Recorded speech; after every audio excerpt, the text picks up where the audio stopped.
I'm streaming to YouTube. Are We you? don't know if we're live on YouTube. And here's Poussiere. Hey, And Poussiere. here's our guest, Ollie. How are you doing?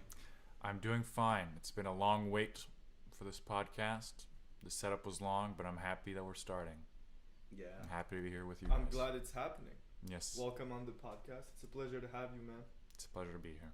It's good you had to, you got to see the behind the scenes, the setup, Yeah, I was looking forward to it. how the magic happens. Yeah, it's a You know. bigger setup than I thought, making a podcast. It's more work than I expected. Mm-hmm. I don't think people see it or even, fathom what it takes to set up something like this, but I find it's kind of absurd when you think of it, the amount of work we're putting in to basically have a conversation. that's true. That's true. But life's pretty absurd, so fuck it. Exactly. Yeah. Mm-hmm. So we just advance, go forward. But that was the idea, right? It was that we were having conversations between us. They were like, hey, maybe people could benefit from it by just, expanding their way of thinking or expanding their creativity, seeing things from a different perspective. Yeah, it's pretty interesting, the boom in podcasts that's come in these last years. It's probably, and I guess it's kind of related to like the death of radio. People are slowly migrating to this new format. And someone brought this up the other day. It was maybe a bit morbid of a thought, but it's that people are slightly lonely. Mm-hmm. People feel a bit alone. And so hearing people have a conversation makes you feel like you're part of the conversation, makes you feel like you are there and that your voice is heard. I guess it's the same concept with people that watch streaming videos like Twitch or whatever, like video game stuff. Yes. You know, so many people watch people play video games, which at first felt pretty alien to me. But after that, I was explained the concept of living vicariously through the gamer who's probably better at the game than you are, has probably a positive impact on the person Yeah, watching. so you get to see life through somebody else's lenses. That's better than you. Yeah. Sad. It's pretty good. No? Mm-hmm. Yeah. And you think that podcasts are things for people to live vicariously through as well? I don't know. I think some people probably just enjoy hearing what the podcast has to say, right? It's probably just an informative tool like another one, like reading a It could be book or- vicarious if one of the people that is present on the podcast has similar views as you or asks questions that you would have asked. There's always that Right. kind of factor sometimes. When I'm listening to a podcast, somebody's talking, I'm like, hey, I would have asked that question. And then the host asks that question. I'm like, oh, hell yeah. Now I can, have more information on what I would have wanted to bring to the conversation. and it kind of quenches the need that I think a lot of people feel when they read a book or they read an article where they're like, yeah, but, and then they want to add something, right? Yeah. You read an article and you're saying, wait a second, there's something that you want to ask something apropos the article, and you can't because it's written, it's set in stone. But having this like conversational piece, you can see questions being asked about a subject that you don't know too much about. Yeah. Of course, you're not the person asking questions, and so chances are maybe your question that you want to ask isn't asked, but maybe that is. True, man. Plus, with having a free-form podcast like this, you can also choose how much of an importance you want to give to your viewership. So if we're doing it live on YouTube, for example, people can participate on the spot and ask their questions, and maybe we can, answer and bring them into our conversation as well. Yeah. Then you also have the comment section afterwards, maybe some questions that are raised we want to get back into in a future podcast. Yeah. And we have more of a back and forth relationship with the other people too. That's pretty cool, I find. Agreed. Plus, it kind of stays as a record on YouTube, so people can watch it in the future with the live comments being captured in it. I think that's pretty cool. It's like a little bit of the moment is recorded, and It's very interesting, technology, creating digital selves of sorts, putting them online. It's almost they take their own individual life. It's like a new normal. The moment has passed. Yeah, see, you brought that up, how crazy it is that there was just this boom of podcasts. So many people I see are just, making podcasts left and right, and we just jumped on the wagon as well. Wagon? Mm-hmm. The wagon. As well. Wagon. Wagon, yeah. But I think it's like, today it's more like making music or being a gamer, streaming on Twitch. Everybody has their own way of, doing it. They have their own reasons of doing these things. And I think it's good that people are affirming themselves more and more and not being afraid of the public eye, the public opinion, sharing their ideas. Yeah. Especially when you don't edit your content. I find that's where it gets the most real and it's the realness, I think. Somebody brought that up where they were saying that I think what we love about podcasting is the realness aspect of it. You're not acting, you're not trying to push an agenda. Well, we're not anyway. Of course. That's the kind of podcast that I like the most, where you just have the person there, people talking, having a free-flowing conversation. And you can't get really more real than that, especially, again, when it's not edited. So the scary side of it, though, is, of course, that you create like an information overload. True. Right? And that now everyone's talking about their opinions, and for the viewer, you're just bombarded with all these half-truths or, opinions put out there as truths, and you gotta pick and choose what your truth is now going to become. Mm-hmm.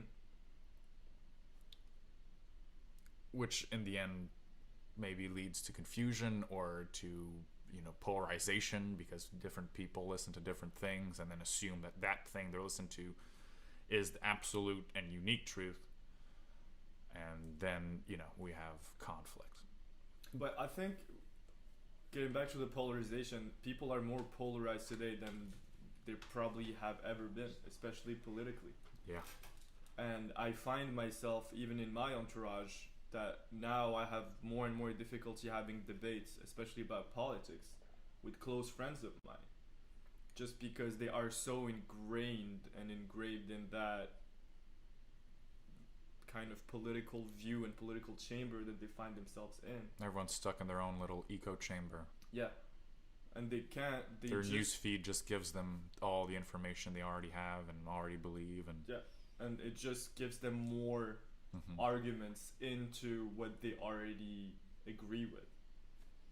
So before they had 3 arguments for one point of view, now they have 20. But they don't have any counter arguments that could make them think about it from another perspective, another point of view, and see the other side of it as well. It's like, okay, you think it's good, but maybe there's some bad aspects to it. I think that should be a practice a lot of people should adopt, is that whatever you do believe, you should subscribe to a news outlet, media of some sort that's completely opposite of your viewpoint. If you're a huge Donald Trump supporter, just, I don't know, subscribe to a bunch of very leftist pages and vice versa. Get the other side and practice building your argument and probably in the end finding yourself somewhere in the middle. Yeah. Right. I'd say that's my I think a good way to see it is like, let's say you exist here in the middle, and you can either go to the right or to the left. So if you kind of like only travel in one direction, you kind of grow the radius. But if you travel in both directions, you kind of make exponential use of your knowledge, and then it makes the circle bigger, and the circle is like your awareness, your understanding. Yeah. I think that's a pretty interesting way to visualize it. Like I agree with that statement. You kind of like not growing in only one direction, you're kind of like growing in multiple directions at the same time. So let's say we only have right and left. That's two dimensions. So you can either go right or left.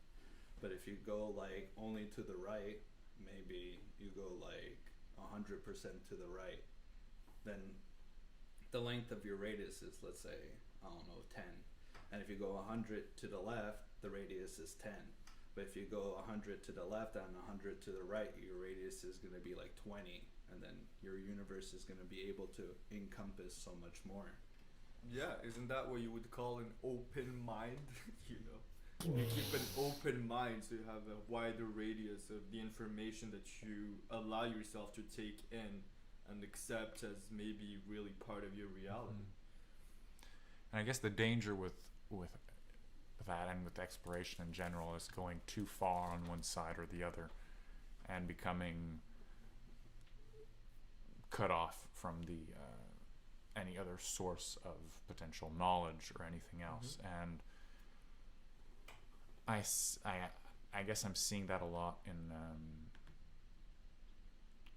less so in actual knowledge, but more in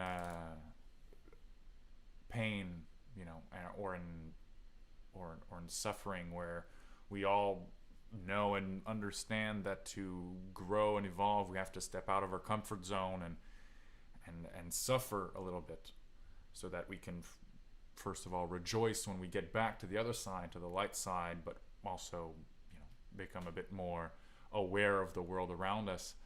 But of course, there's a fine line between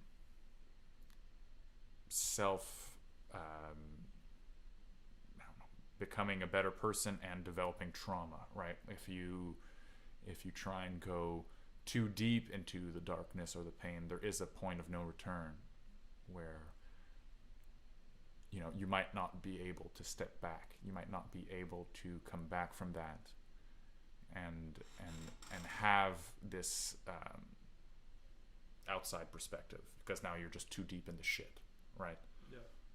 Yeah, I think Nietzsche has a quote that says that pretty much in line. It's like, for those who fight monsters, beware that you yourself not become a monster. And it says, the second part of that quote is, if you look into the abyss long enough, the abyss is going to look back into you. So it's kind of like when you bring yourself into the darkness and then you do things that are, let's say, evil, which you can maybe define as devoid from good, like very easily, like simplistically. And then you can see that maybe people who do bad, it's more like they're keeping themselves from being happy, and then they kind of, you know, spread that around in the human society. Like their like if they feel negative, their interactions may be more negative, and then they may make someone who they interact with have like a worse day than they could, and they just didn't need that like extra knock on the head, you know, they're already having a hard time, then they just get a knock, and just like that person is in a worse mood and knocks somebody else, and then everybody just like kind of bumps into each other, and then it just like the kinetic energy builds and builds, more people are hitting, and then that's how I think you can think of it. Yeah, but that same process happens the other way too, right? Because that's how you, like, a society would grow, is that someone would push someone's boundaries, some comfort zone, to awaken them, and then that person would then be able to awaken others, or have more meaningful or open conversations with others, push people to think. So it's the same process, but it can go either way. You know, it can go in a very destructive path or in a very positive path. Yeah, Completely exactly. agree. And then It's like where there's a will, there is a way, but where there's no will, there's no way as well. So if the other person or yourself are not willing to change or want to learn from your hardships or your mistakes or your failures, then that's just a drawback. But every drawback is and can be a lesson for you to become a better person. Because something happened for you to have a negative moment. Yeah. So how can you avoid that, and how can you prevent yourself from falling into patterns that would make you go through that again?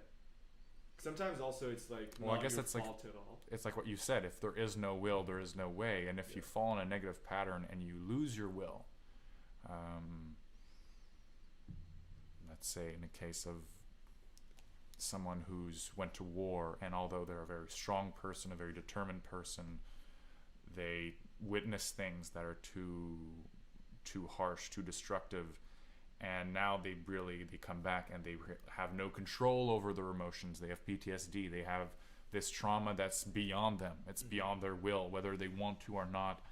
They are now changed forever, and not in a necessarily positive way. They are now maybe more closed off to the world, more scared of the world because what they had seen.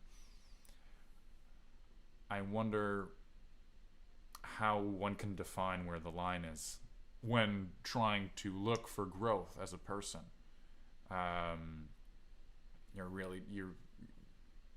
Everyone wants to be better, and everyone knows that stepping out of the comfort zone will lead you there.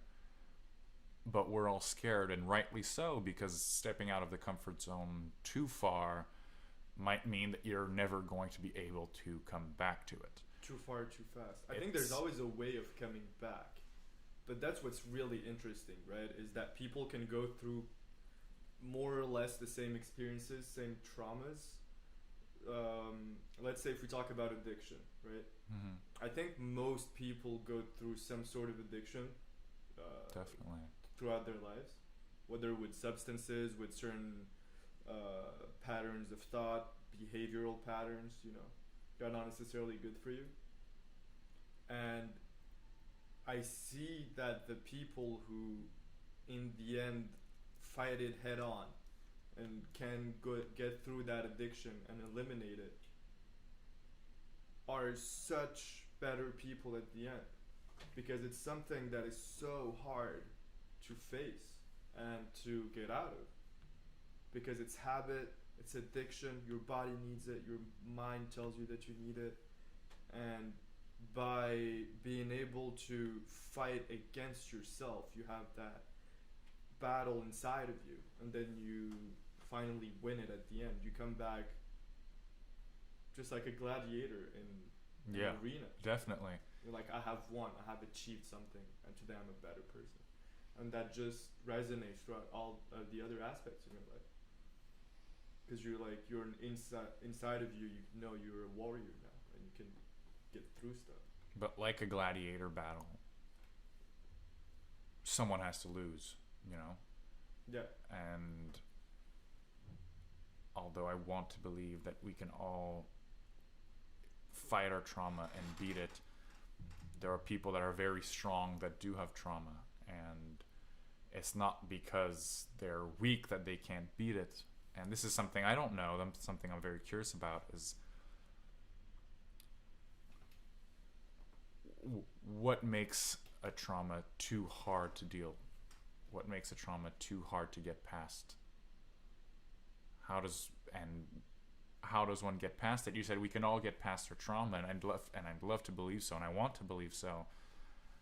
But for sure, some traumas are harder to get through. Same traumas can be harder for some people to get through. It depends on so many different factors, right? And sometimes, to beat a trauma, it's often another trauma. Someone who's addicted, let's say, to like opiates or like cocaine, might have to live, and who's just too deep down the rabbit hole. Like there's no rehab. He's not going there. He can't fathom the quest of rehabilitation yet. Maybe that person needs a secondary trauma, a family member dying because of their lack of involvement, because they're caught up in drugs somewhere else. I don't know, something like that. That secondary trauma is the one that can take you out of the first one. That's a dangerous one though, because it is pushing. Because it could just end up being fucking worse. Yeah, right? exactly. It could just be like, now I need to do way more cocaine to forget about my fucking dead Exactly. person that I just, Yeah. Exactly. Like, Plus, you're just like, I tried quitting cocaine, and I failed. I'm doing more cocaine now. yeah. My will is even weaker than I thought it was. It's like in that movie Trainspotting, right? When have you guys seen that movie? Yeah. Yes. Right. You have that scene, that really disturbing scene where the baby of the couple dies, Yeah. Mm-hmm. and at first I think for every viewer you're thinking, well, that's it. You know, you're shitty parents, you're addicted to heroin, and consequently your baby has died. But the first thing they do is, that trauma's so horrendous, it's so unbearable, that the first thing they do in the film is they're like, I need to get a hit. And to see that as a viewer is so disheartening, because you're seeing parents wanting to get high after the death of the thing they love the most. But it's also very understandable, because I think a lot of us have been to a place where we can't cope anymore. Mm-hmm. And it's like, we just need a hit, regardless of what that is, whether it's drugs or video games or a Big Mac or Fanta Orange. You know, it's just, I need to decompress. Yeah. And that's terrifying. So yeah, but it's, secondary trauma maybe is not the answer. I don't think there's a one-way ticket to. There's definitely a lot of different ways to coping with traumas. I've had some friends who have been through traumas in the past years, and I was talking with one of them yesterday, and she just found a really good therapist, and that's helping her get through it. And she's becoming she's telling me she's becoming much of a better person every single day by fighting that, even though she still has PTSD from that trauma on almost a daily basis. Mm-hmm. It's still affected in a really good way and in a really positive way other aspects of her life, where now she's more affirmative about what she wants and what she needs, and she doesn't let other people invalidate how she feels. Yeah. Because when she went through that trauma, I was talking to two people, we were three of us, but I was talking to two people who went through traumas in the past 2 years. And one of the things that they brought up was that since that trauma was just them with the situation that was going on, nobody else around them, their family, their relatives, their close friends, nobody really understands what really went on. And even if they talk to you step by step, word by word about how it all went down, you're never really going to feel what was going on. Yeah. So they told me that they kind of felt they were retracted from everybody, and just creates loneliness. And then they have to fight even more legal alienation. fights. Yeah, exactly. And then you have to fight legal fights, and you need to find that energy somewhere, somehow, to get back up right away to seek your own justice in the end, because you got to fight for yourself after being drained of everything. That's probably maybe the safest way of combating trauma, as opposed to having an even stronger trauma, is finding a friend, whether that is, someone that can just hear you out, a therapist, like a family member, a close friend, but someone that can be there with your journey and understand without understanding, right? Because they're never going to be able to perfectly understand what's going through, but at least they can hear you and be there for you and make you feel like you're not alone, so that then you feel like you have a force behind you working for you. You feel like you have something to work for. Yeah, you have a team. Yeah. You have some sort of you have someone sympathizing with you, so they kind of harmonize with you. And you kind of feel like someone's there on your journey with you. Yeah, wavelengths, man. Yeah, and then those can exist even when the physical person leaves. So like, let's say you make a new friend, you have like this entire like reality open up where you can do things with your friend. Let's say you had no friends before. No, please, I listened to it. It sounds fine. It's super distracting me. Sorry. Okay, I don't want to do this. No, that like I was gonna tell you earlier. But yeah. You live in this world where you don't have a friend. you, in your imagination, you're like, what am I going to do tomorrow? What am I going to do the day after? It's bleak, but if you have one friend, you're like, oh, well, I'm going to hang out with my buddy, and then we may go on an adventure, and we don't know where we end up. And then that's like stimulating and exciting because it's like something new. And you can like start feeding those images of doing positive things instead of like kind of just like falling into yourself and starting to pity yourself and like curse your existence or something like that when it gets really negative. Fuck the power of friendship, man. The power of friendship. Yeah, it's strong. It's also super. It can be super nefarious. It can be its own addiction too, because I think we're all aware of this. You can easily surround yourself with people that you're comfortable with, but that aren't conducive to your growth whatsoever. What are some strong, powerful, meaningful, impactful friendship moments in your life? Whether good or bad, positive, negative. Were there moments, let's say, where you needed a friend and somebody was there for you, or you made a friend because you went through something, or? Well, the first one that's coming to mind is 2 years ago. A good friend of mine passed away due to cancer, and I felt extremely guilty because I wasn't there for him in the last months that he was around. I kind of took it for granted that he was going to beat it because he had beaten cancer so many times before that, and he was a strong man. I mean, he was bigger than me. He was a healthy guy, and I had seen him overcome this. So I part of me in the back of my mind, although it's a bit ridiculous, was like, of course he's going to beat it, you know?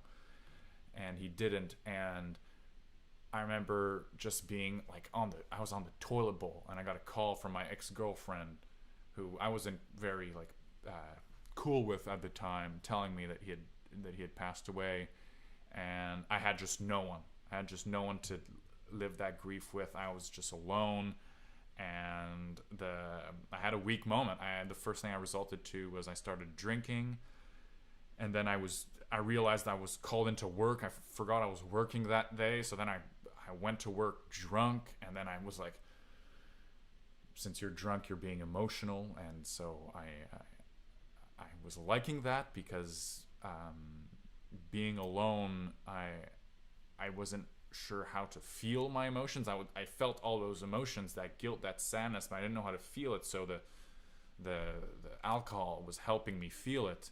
So at work, I was like, well, I just need to do more of this. I just need to get more drunk. And I had a 15-minute break. I went to the SAQ. I chugged a Mickey of vodka. I went back to work.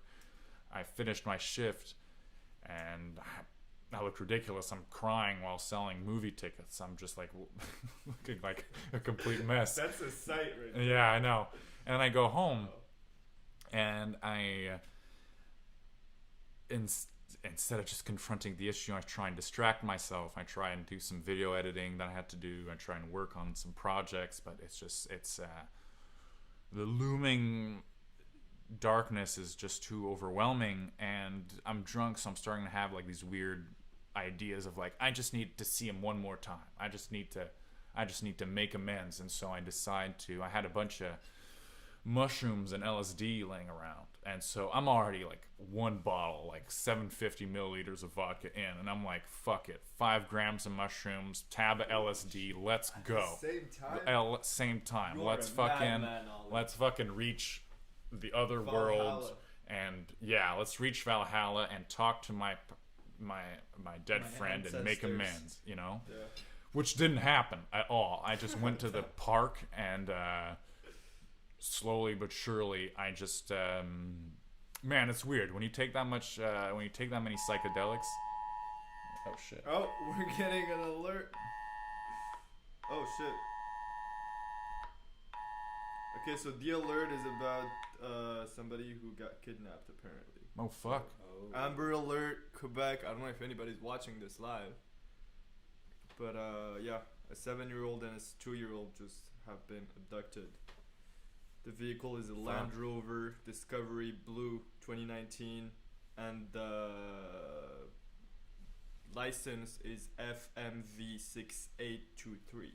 Oh shit. man. FMV 6823 blue Land Rover Discovery. My God. Yeah, that's Wow. human Another trafficking in tragedy. Montreal is really something. It's terrifying, man. It's especially for the Native American population, man. It's a problem that's like so under the control, like not under control, and just like fucking terrifying. And that's even more terrifying how quiet the world's being about it. Absolutely. But Justin Trudeau talked a little bit about it, so at least he brought some light on it. Yeah. But I really want to get back to your experience. Sorry, 'Cause that man. was some powerful stuff. So I'm here. I'm fucking. I'm at the park, and instead of going to Valhalla and seeing my friend and making amends, I just start going blind. Like I start like that many hallucinogenics plus alcohol, man. It's just like my vision just started going brown and then black, and I'm like, I'm on the wrong side of ego death right now, you know. Like Whoa. I'm thinking I'm gonna die. My soul is going to disappear. Everything is gonna everything that I love is gonna disappear. I'm fucked right now, you know. Like I am past that point of no return. Do you know what a walk-in experience is? No, what's that? A walk-in experience is I remember the doctor who put out that theory out there, but it's when your spirit really wants to leave, and so your mind and your psyche is or are where you believe if there are different things weak, and so they just want to leave your body, so they want to leave this existence, this plane of existence. But then there are souls and spirits going around trying to find a vehicle, you know, a physical vehicle. And so they just made you X-Men 3 when Xavier wakes up in someone else's body. okay. I don't remember that. Because he has like a spared death. His his body and his mind get separated. And then at the end there's like an after credit scene, and then there's a lady who's been like in a coma for a while. Okay. And then like they're artificially keeping her alive, and then she's like, "Hello, I'm awake," and it's Charles Xavier. It sounds like what you're talking about. Yeah, that's clearly a walk-in experience. So Wow. the walk-in experience is the other spirit trying to make a deal with your spirit. But what apparently from that theory is what really binds the spirit with your body is the thing you are most skillful at. So whatever you are the most skillful at, if the other spirit can beat it, let's say you're a really good freestyle rapper, for example. So they kind of go into a meta freestyle battle rap where the battle rap really doesn't happen, but it's just like, this is my level and this is your level. So the other spirit has to be your spirit that's binded to your body to get into your body. Okay. So by telling me you were on the wrong side of ego death, the first thought that came to my mind was like you were setting yourself up for a walk-in experience. Yeah. Where your spirit was just like, hey, I need to get the fuck out of here now. And it definitely felt, if I'm using this context, like my spirit was getting beaten, you know? Like I definitely felt like what was me, what was Olivier, was dying. And it wasn't going to a better place. It wasn't going to Valhalla, you know? It was disappearing into darkness, and there is no afterlife, and I'm fucked. And that... It's like boxing match, you got somebody, the other thing got you on your back, and the referee's counting. One, and it's so close to over. And at this point, I'm home, and I'm just running around in circles in my living room, going blind, losing my mind. And I decided to call one of my closest friends, Nathaniel, and who I hadn't really seen in a while. He had been super busy. He works in restaurants, and you know, anybody who works in restaurants works crazy hours and whatever. And so, you know, they got a really busy life. Does he ride a fixed gear bike? No, he doesn't. Does he have a man bun? No. Okay. Yeah. I know one Nathaniel. Just one, two. It's not that one. Alright. Sorry. It's all good. It's all Yeah, good. lots of Nathaniels. But this Nathaniel picked up the phone miraculously, and he without question, I couldn't get out what I was happening, obviously, because I'm tripping, right? So I'm just trying to act cool, because I'm also like feeling guilty to ask for help. So I'm just like, hey, what's going on, man? Like, I don't know, I'm not feeling too good. Like, what are you doing? I don't know. I guess he just sensed that something was wrong, that I wasn't sounding like myself. He's like, how far into the trip do you think you were at that point? I mean, I don't know. You know, this must have been, hours-wise. yeah, it must have been 2-3 hours. Okay. Like deep into it. Yeah, you know, like my concept of like time and space at this point is non-existent. Okay. I'm not on Earth. I'm just stuck in this weird, vicious circle of like panic. And I got my phone in my hand, and the one person I think of calling is this friend that I've had for a really, really long time, that I've opened up to in the past and felt safe with. And so he comes to mind, and I call him. And yes, he senses something's wrong. And even though he's got this crazy busy life, and we haven't seen each other for such a long time because we're crazy busy, he's like, hey man, okay, I'm coming over right now. And he came over, and I mean, like you said, there's no magic words, you know. He couldn't just understand what I was feeling.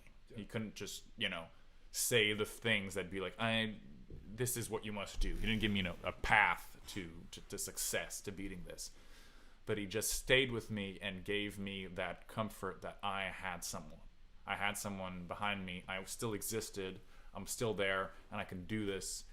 And I don't remember much of that moment. I don't remember much of what transpired and what he told me. But all I remember was his presence that was there. And just him giving me his love, his love. And also he had called my girlfriend at the time to call me to soothe me. So both of them were kind of there for me. And even though, they didn't know what to do, they didn't like start panicking about it. They're like, should we call the cops? Should we like call an ambulance? No, they were just there. And that presence, even though it was minimal and no one was doing any magic tricks, was enough to help me pull through that moment. And that's amazing, dude, because for me that really resembles what I've seen in looking how to help people going through depression. It's like, how do you help someone get out of it? So like live it for, I'm relating your experience to like a strong episode of depression in hours or a day, like a condensed format. Yeah. And apparently from what I saw, which I think works, is for someone going through depression, is not trying to tell them what to do, not make them feel bad about the fact that they're not moving their body, they don't have the will to do anything, they're just like floating around and like floating kind of thing. But the best thing is to be there for that person and just to be present. Yeah. You don't have to talk, you don't have to say anything, but just let the other person know that you're there for them. Don't be the spiritual personal trainer, you know. Don't be the guy being like, okay, breathe in, breathe out. You don't know where they're at. So I feel that's really something great that your friend did for you. Just being there for you and being present.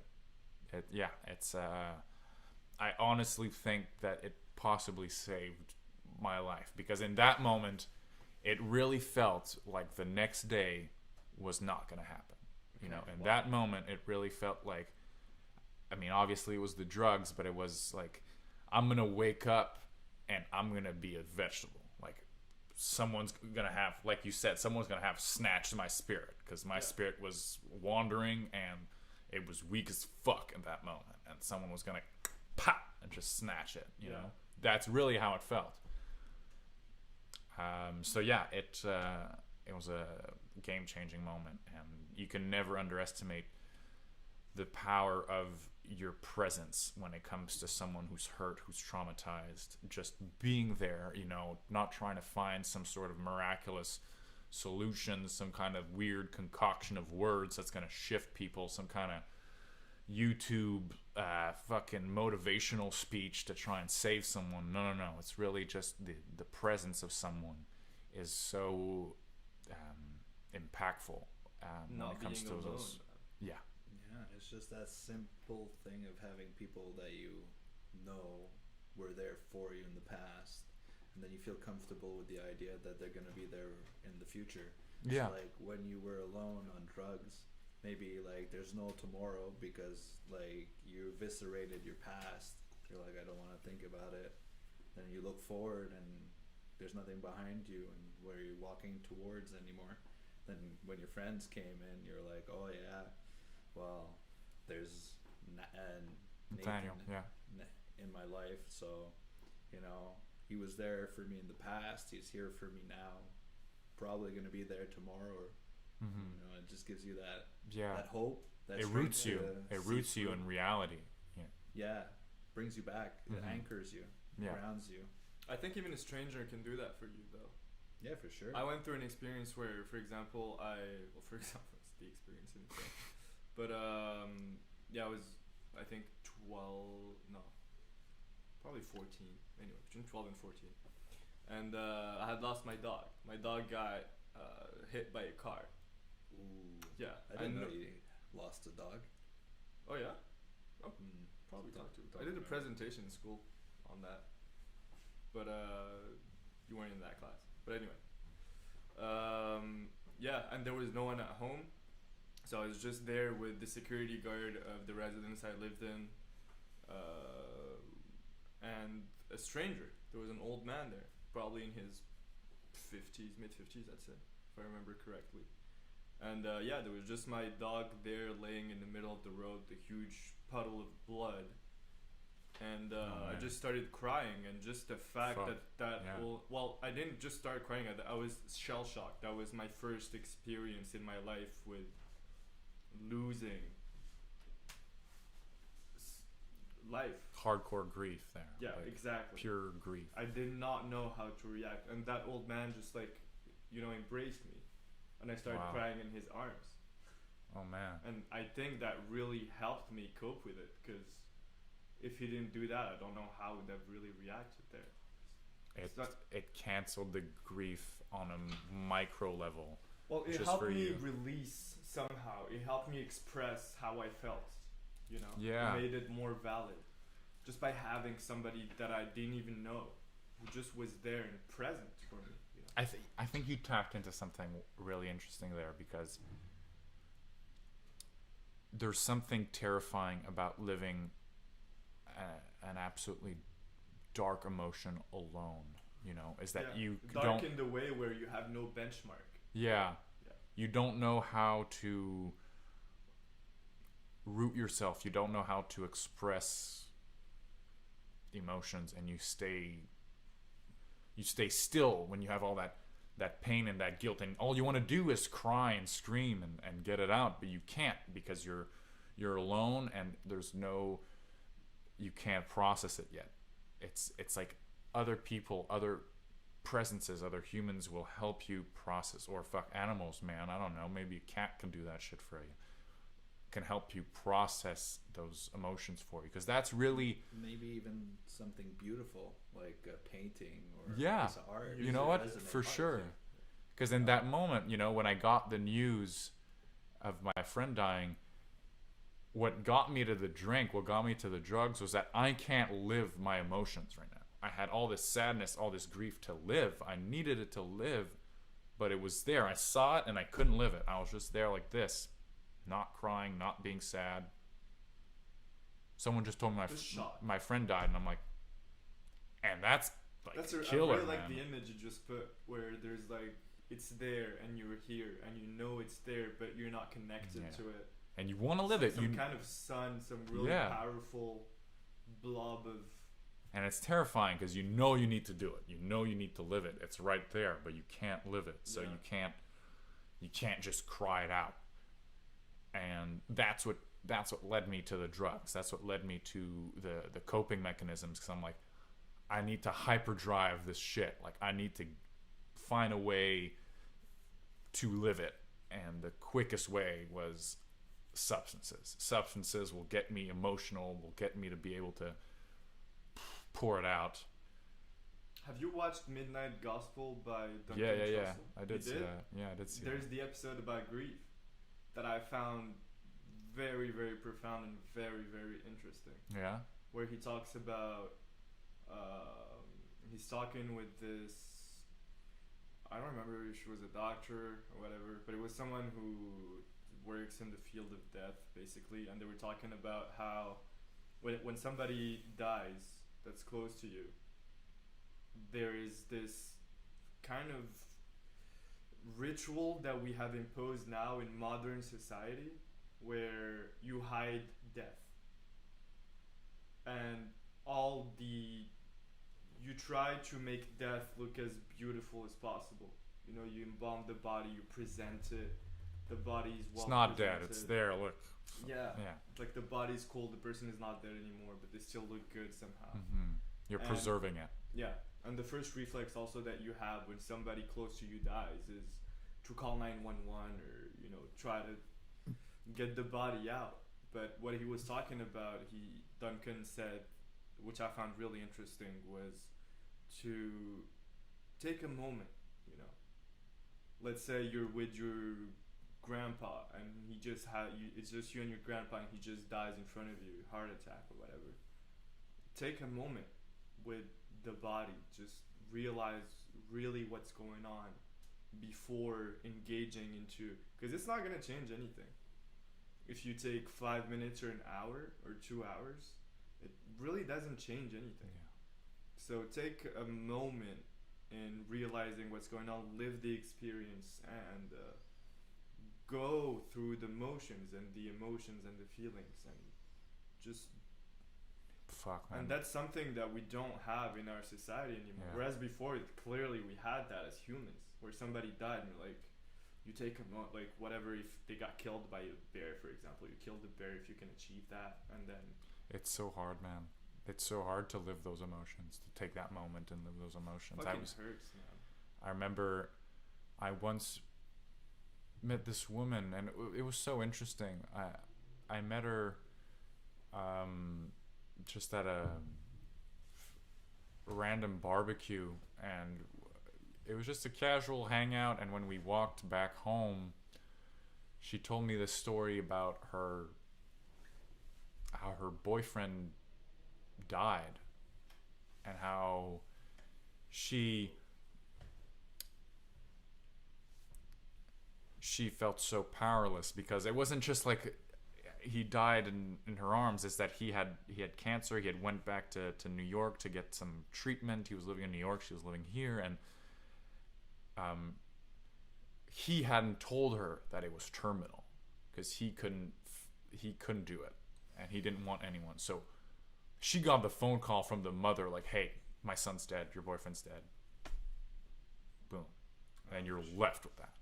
Ouch, that sounds rough. You know?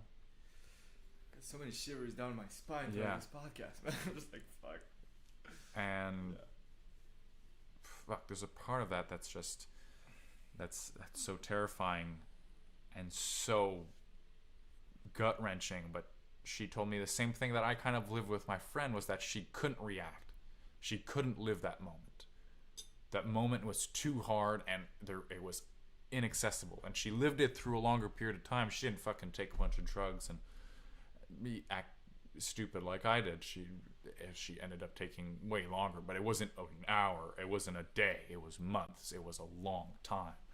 This was something over, almost a year or even more to get over, because this was someone she truly loved. This was like probably the biggest part of their lives, and now it's gone. So it's like absolute loneliness. Yeah. It's absolute solitude, and not in the good way. And to deal with that, to try and find that moment to live it, is so much easier said than done.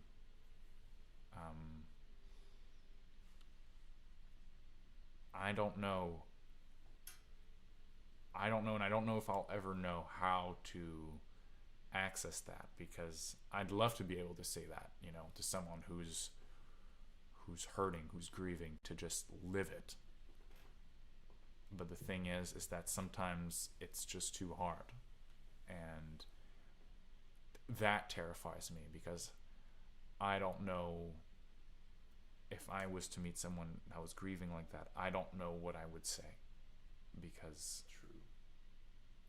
everyone deals with grief differently, and there's no magic word you can say to make them live their grief. And sometimes getting fucked up to grieve might actually be the best thing for you. Hey man, like, you know, as fucked up as that story I just told you about me getting super fucking shredded on those That was on a those powerful drugs. experience, man.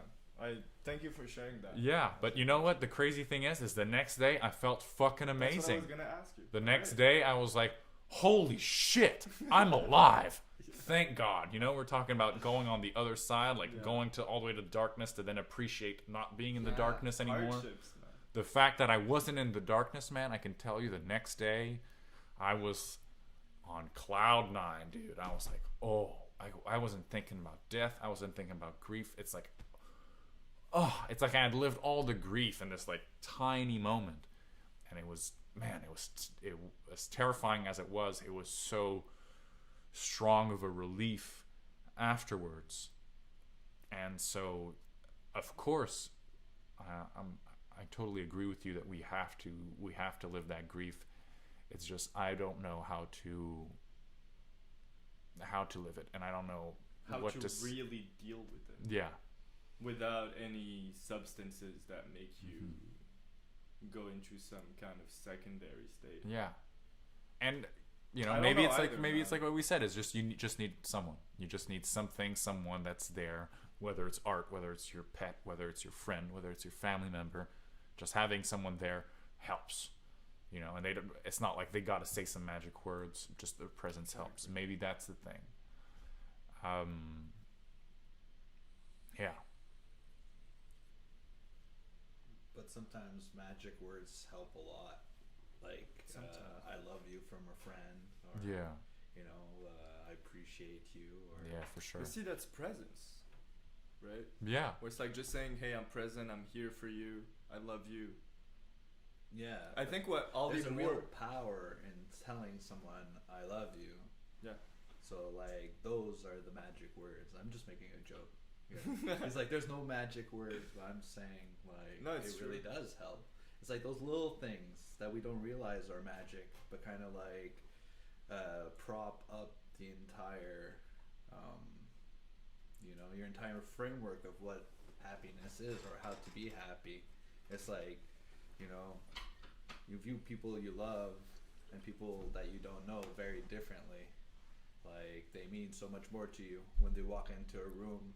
Your entire demeanor or your entire perception changes. you're Stranger, uplifted somehow. yeah, it really affects like how you feel and like what mental space you're in, and like the context is everything. So like a stranger walks by you on the street, you may not even realize, depending on your own mental state. But if they walk into your apartment, then you're like, whoa, who's that? Why are they here? You know. It's very much who's near you, kind of like changes the way you work on the inside. Definitely, dude. It's funny you talked about, you know, a stranger walking into your house. I've had that experience about, 4 or 5 years ago. I was watching a movie. We're living on Saint Dominique. And, yeah, we're just watching a movie. We're playing GTA. Anyway. And then we just hear the door open, close. And somebody, like, the sound of somebody taking their shoes off. And we're like, were you expecting anyone? Like, no. Everybody's here. Yeah, I go check it out. And it's like this guy I've never met ever before, man. And he's right there at my entrance taking his shoes off. And I'm like, bro, are you okay? He's like, yo, man, who are you? I'm like, who are you? You just stepped into my No way. apartment. Yeah. That must have It's been like, what- kind of scary. I wasn't scared at all. I was scared while walking there. But then you saw him and you're like, Yeah, and then I saw him. He was just taking his shoes off, and you know, I'm like, "Hey, what's up?" And he didn't look like somebody who had bad intentions. So I was like, "Alright, you know." So I just sat next to him. Like we had this long bench where you would just sit and then take your shoes off, right? I sat beside him, like, "Hey, what's up, man? Like, what's going on?" It's like, yeah, you know, I'm super high on acid, and I'm super drunk, and I was trying to find my friends, and somehow I just stumbled here. That's crazy. And in my mind, when he said like he stumbled here, like the entrance was not that easy to get to, because like you had to get through the staircase that was outside to get to the second floor or first floor. Anyway, you know, it's like you have ground floor and then you take staircase and then first floor, and that's Right. outside, you know, Montreal plateau shit. And then you get onto the first kind of balcony that has 3-4 doors, and then you open our door, and then it's another staircase inside, and then you open the second door that's like at the top, and then you get inside. So maybe our fault was that we didn't close our door, but This Yeah, is in the end, he was- Canada. You don't lock your door, right? That's what Roger Moore said. yeah, well, that's like in northern Canada, but like here you're not threatened by polar bears or any deadly animal inside of the city, you know. What? There are no polar bears here? Not in Montreal. What? I thought Is there a were. zoo in Montreal? Yeah, there is. In Is there a Montreal? zoo in Montreal? There's a zoo in Yeah. Montreal. Yeah? The Yeah. Where? Eco Museum. The what? No, the Biodome. Yeah. It's the But Biodome. the Biodome's It's not closed right really Montreal. Hey. now. Is are the there, Biodome Montreal? It Yeah. is. It is Montreal. That's Yeah. true. You live in Montreal, bro. Alright. Okay. There's polar bears there? I don't know. I haven't been there in a while, but I know it's closed right now. I don't think you can go to Biodome. Cool. Not You because can't of really COVID, do but a there's, lot of things. Before COVID, they were reworking stuff, and you couldn't go. I know, because I was wanting to go there for a date or whatnot, and I had to end up going to the botanical gardens, and Beautiful stuff. yeah, but it's like, I don't know, man. You don't like the botanical gardens? I like it from a distance. Yeah. I like the idea of going to the botanical garden, but then I go, and it's like, okay, cool. You ever go? But it's Walking nice around, walking looking at there. plants. I don't know. For me, my experiences there were with somebody that I really loved at the time. Well, then, And- what you remember is your time with that person you love, not so much the What I remember butterflies. was really and the I don't know, just the good feeling of, you know, you're surrounded with beauty, and you are with beauty, and yeah. you're just, there's this connection with beauty all around you. It's like inside, outside, it's just there. It's like, wow, this is beauty, you know. Did It you looks guys- and feels good Hmm. all around wherever I walk, and it's always kind of different. So Did yeah, I just liked it for that. Did you guys ever go during the Chinese land? Yeah, Festival? I did. It's That's cool. what I was gonna ask you. Yeah, man. I was like, it's You get the tea. nice from afar, the Chinese stuff too, or I mean, and it's fun. I guess it's a taste thing, right? Yeah, As much as I like lights and cool stuff, it's cool designs and stuff, I think animals just fascinate me more. yeah. And so I'd have been way more down to go to the Biodome than to go Yeah. see some of those lights. You know what I mean? Yeah. I did a Personal- little Google personal search. opinion. I don't think there are any polar bears, but there's penguins. That Yeah, I know there's That for penguins. sure. I've Yeah. seen the penguins. penguins are super cool. They are. Hmm. They look like they're enjoying their time too. Yeah, Like they I don't look really they're like chillers. having animals in small, wild Confined animals spaces. in like. But small the Biodome's cool because it's not. I mean, I don't know. I'm talking like I know this shit, but I don't know. But it looks like it doesn't look like your typical zoo. You know, like the animals aren't in cages. They're in their own like Look, it's true. I agree. their environment. But It's I like saw they another recreate their zoo. environment. At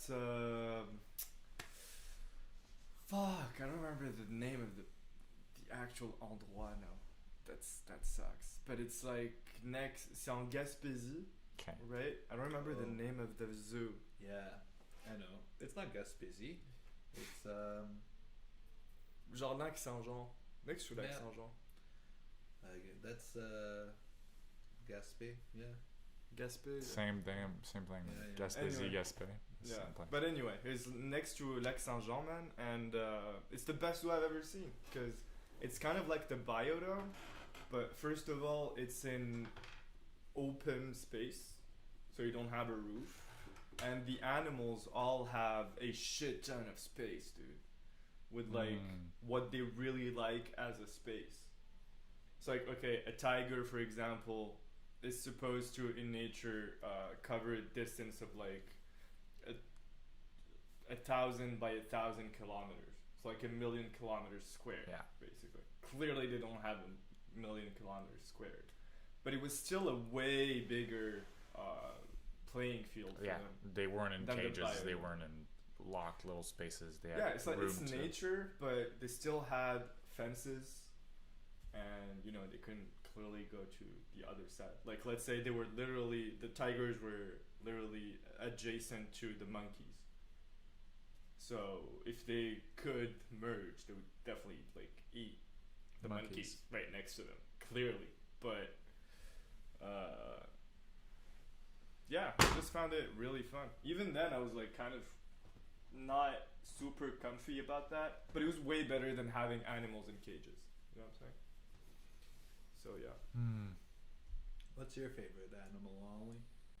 That's crazy, man. That's a crazy, ridiculous question. I mean, in what sense? In like fascination wise? Yeah, Or if you had to associate be with the most- resurrected into an animal. If I had to be resurrected into an animal, Yeah, I think it's like your spirit animal. Fuck. Kind of. these are impossible questions, man. Would you Yeah, say that's a don't- good question? You don't want to answer that? I mean, I'm trying. What's I'm really your- trying. What's your mine? animal, Max? I don't know. I would say something along the lines of like bear or wolf. Ooh. Something northern Canadian. Yeah, a little bit pack animal, but Wolves are cool, man. I like wolves. Bears too. Yeah, I guess like bears are more loners though. More Yeah, loaders, loners. loners. Yeah, they just have their little cubs. and Yeah, then wolves they're- have packs. Yeah, wolves. They have gangs. How about you? Any animals? Oh, lion, definitely. Lie? Direct. Yeah, Direct. easy. maybe I don't know, pandas. Pandas you are like cool. pandas? Yeah. I got broads in Atlanta. Eating What bamboo, chilling. I don't know much about pandas, man. See, that's the thing is I'm not cultured enough in like animal biodiversity and like knowledge. So all I got is like the stereotypical facts of animals and like how cool looking they are to answer that question. So, yeah. So I feel like just like a complete ignoramus answering Yeah, but the whatever. question. So yeah, I'll say panda. I think I'd see you like some kind of hybrid between a sloth and a tiger. A sliger. Really? Yeah. Tiger with long arms. Yeah, Okay. that's the thing, because you have long I arms. am pretty lanky. And you kind of have this vibe of like just being chill. But also you have the intensity of a tiger when you want it. Well, thanks, So man. That's a sliger. great compliment, I guess. Tigers are intense, dude. I met this one chick who like her spirit animal is the tiger, and she was like nothing else. Did you decide that her spirit animal was a tiger? Or No, she no, told she you. told me. Come She on, told if me. your spirit She animal's told a you? tiger, Yeah, that her you're spirit gonna tell animal is people a it's a tiger. tiger. You're gonna But be like, I'm a tiger. if someone tells you that their spirit animal is a tiger, is it really, or are they But she just didn't being tell me like, her spirit animal is or a do they tiger. just like tigers and they She want? really likes tigers, and also she told me that the first time she saw a tiger in the eyes, that's the first time she actually felt her real connection with an animal, or some kind of intensity. I about fucking her hope you felt an experience. intensity looking at tiger in the eyes.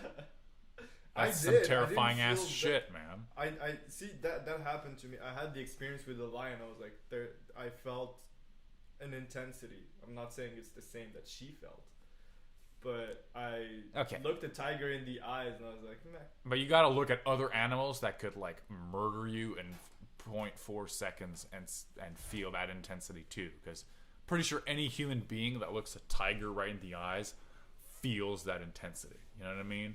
I don't know, man. Like first of all, you got to decide what the fuck is a spirit animal. Okay, what does the fuck does that mean? Is that like a representation of your own like individuality, your personality type represented through an animal? Like, is that, I guess that's what it is, right? Is that you're saying, okay, this is how I am, and this is how this animal is in nature, and that somehow coalesces in some way.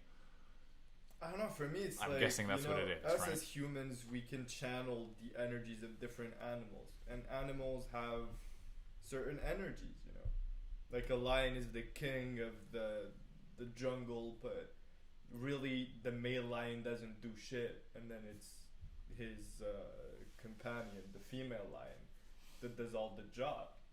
she takes care of the cubs, she gets the food. The lion is literally just sitting there. Okay, I think a better indicator of what your spirit animal is you have a girlfriend, man? Not right now, though. Are you seeing someone? Not right now, though. The last person you saw, or at least someone you saw that cared about you, not just a fling. Yeah. What did they say you represented as an animal? Always lying. Always lying. Yeah. Okay, then fuck it. You're a liar. Like, you're such a lion. Okay. Like, well, it's also because my That's cool. That's cool. astrological sign is Leo. Okay. Like, Okay, just, so if you're the Leo, stars you're have a lion. aligned clearly for you. Kind of. See, like for me, I love cats, so I'm always like, yeah, definitely a cat person. Okay. But so people, felines, first of all. sure, but that's my personality. That's me saying I love cats, but I know people that I've been with have always told me I'm like a dog, or I'm like a monkey. How so? Why a dog? Yeah. Hey man, that's Loyal? the thing. Like a good I guess so, or the fact that I kind of have like Positivity. tunnel vision sometimes when Oh, I yeah. get really fascinated with things. I get Excited. like super excited and super focused in this one thing, and You love people. I'll just like focus on. I definitely love people, and I'll love just completely like throwing myself into one thing and being overwhelmed by that one thing. Would you say you have some kind of natural instinct as to who is a good person and who is a bad person? Like, do you get positive vibes and negative vibes? Yeah, I Out think of like people. anyone does, but I mean that's subjective too, right? Like that's like I've definitely had But has it positive happened- vibes of people that turned out to be shitty and negative okay. vibes about people that maybe were cool. Okay, true. Okay, so that happens. Like I think we all have an indicator of things we like and dislike into people, but Well, just it's from what I also know, based there's, like, on- one person I know that is known in her surroundings and known by her friends that have known her for years that she is a good judge of character of people right away. Good. She can see if they are good or bad. Hmm. And her instincts have been pretty good so far. I've known her Good. for a good 7 years, 7 years now. And yeah, she's been good at it. So I guess some people have a better influence. Yeah. From that experience. I don't know, man. I mean, I'm happy for your friend. I just feel like sometimes like we're also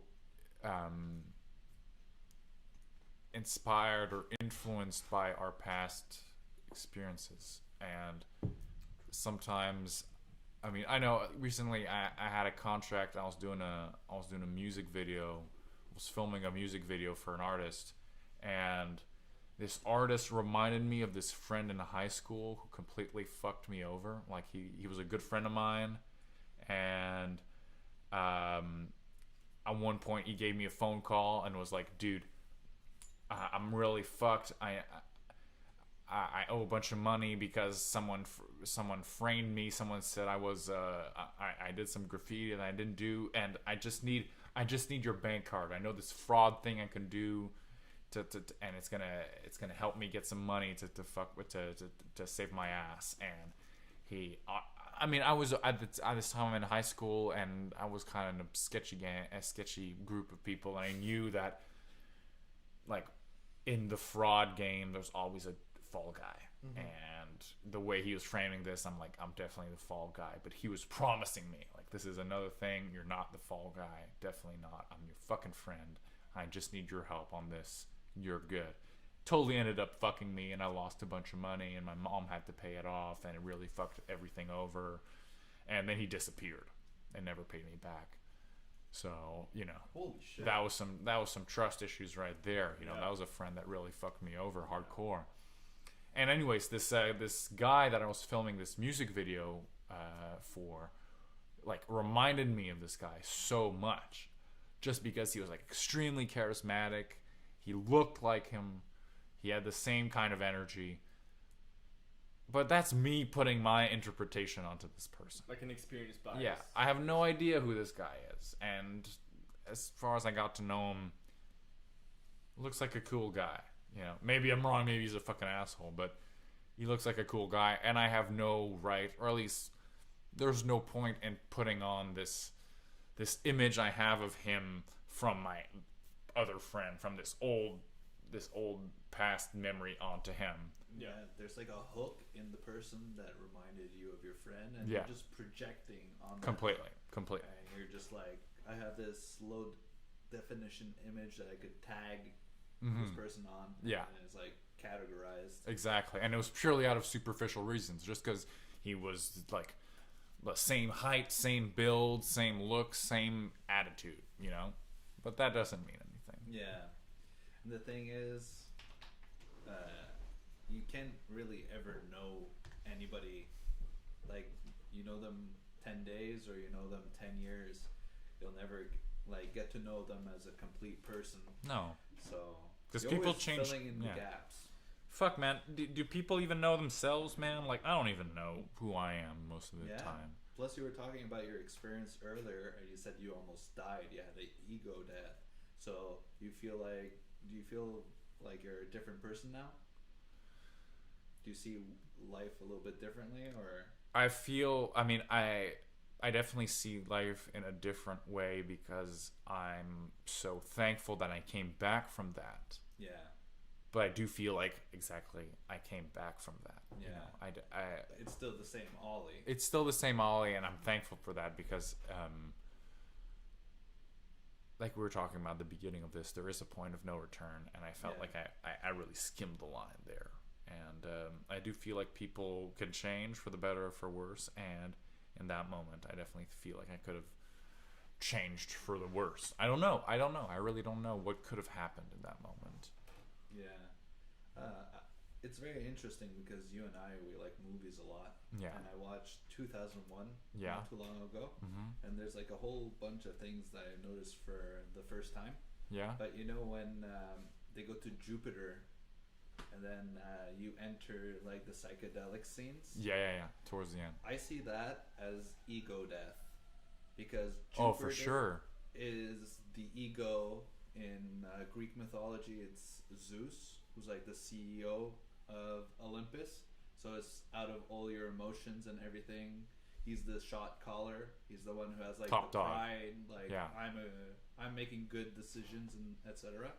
So they go there, and then he goes through his life. Like he sees himself older and older, and then he sees himself like past his death, right? So then he's like, I'm not a human. I'm a point of focus. He basically gives up his humanity to Yeah. become the star child, Yeah, if you will, exactly. to become the He disillusions God. the ego, the self, the I am human, and then he jumps to the next level where he's like, I am a star child. I am now like controlling universes. I'm like operating at a higher level. And it's kind of like this idea of growth, personal growth. You know, you uncover the self. You kind of destroy what was there before, what was holding it in place, so that it could shift.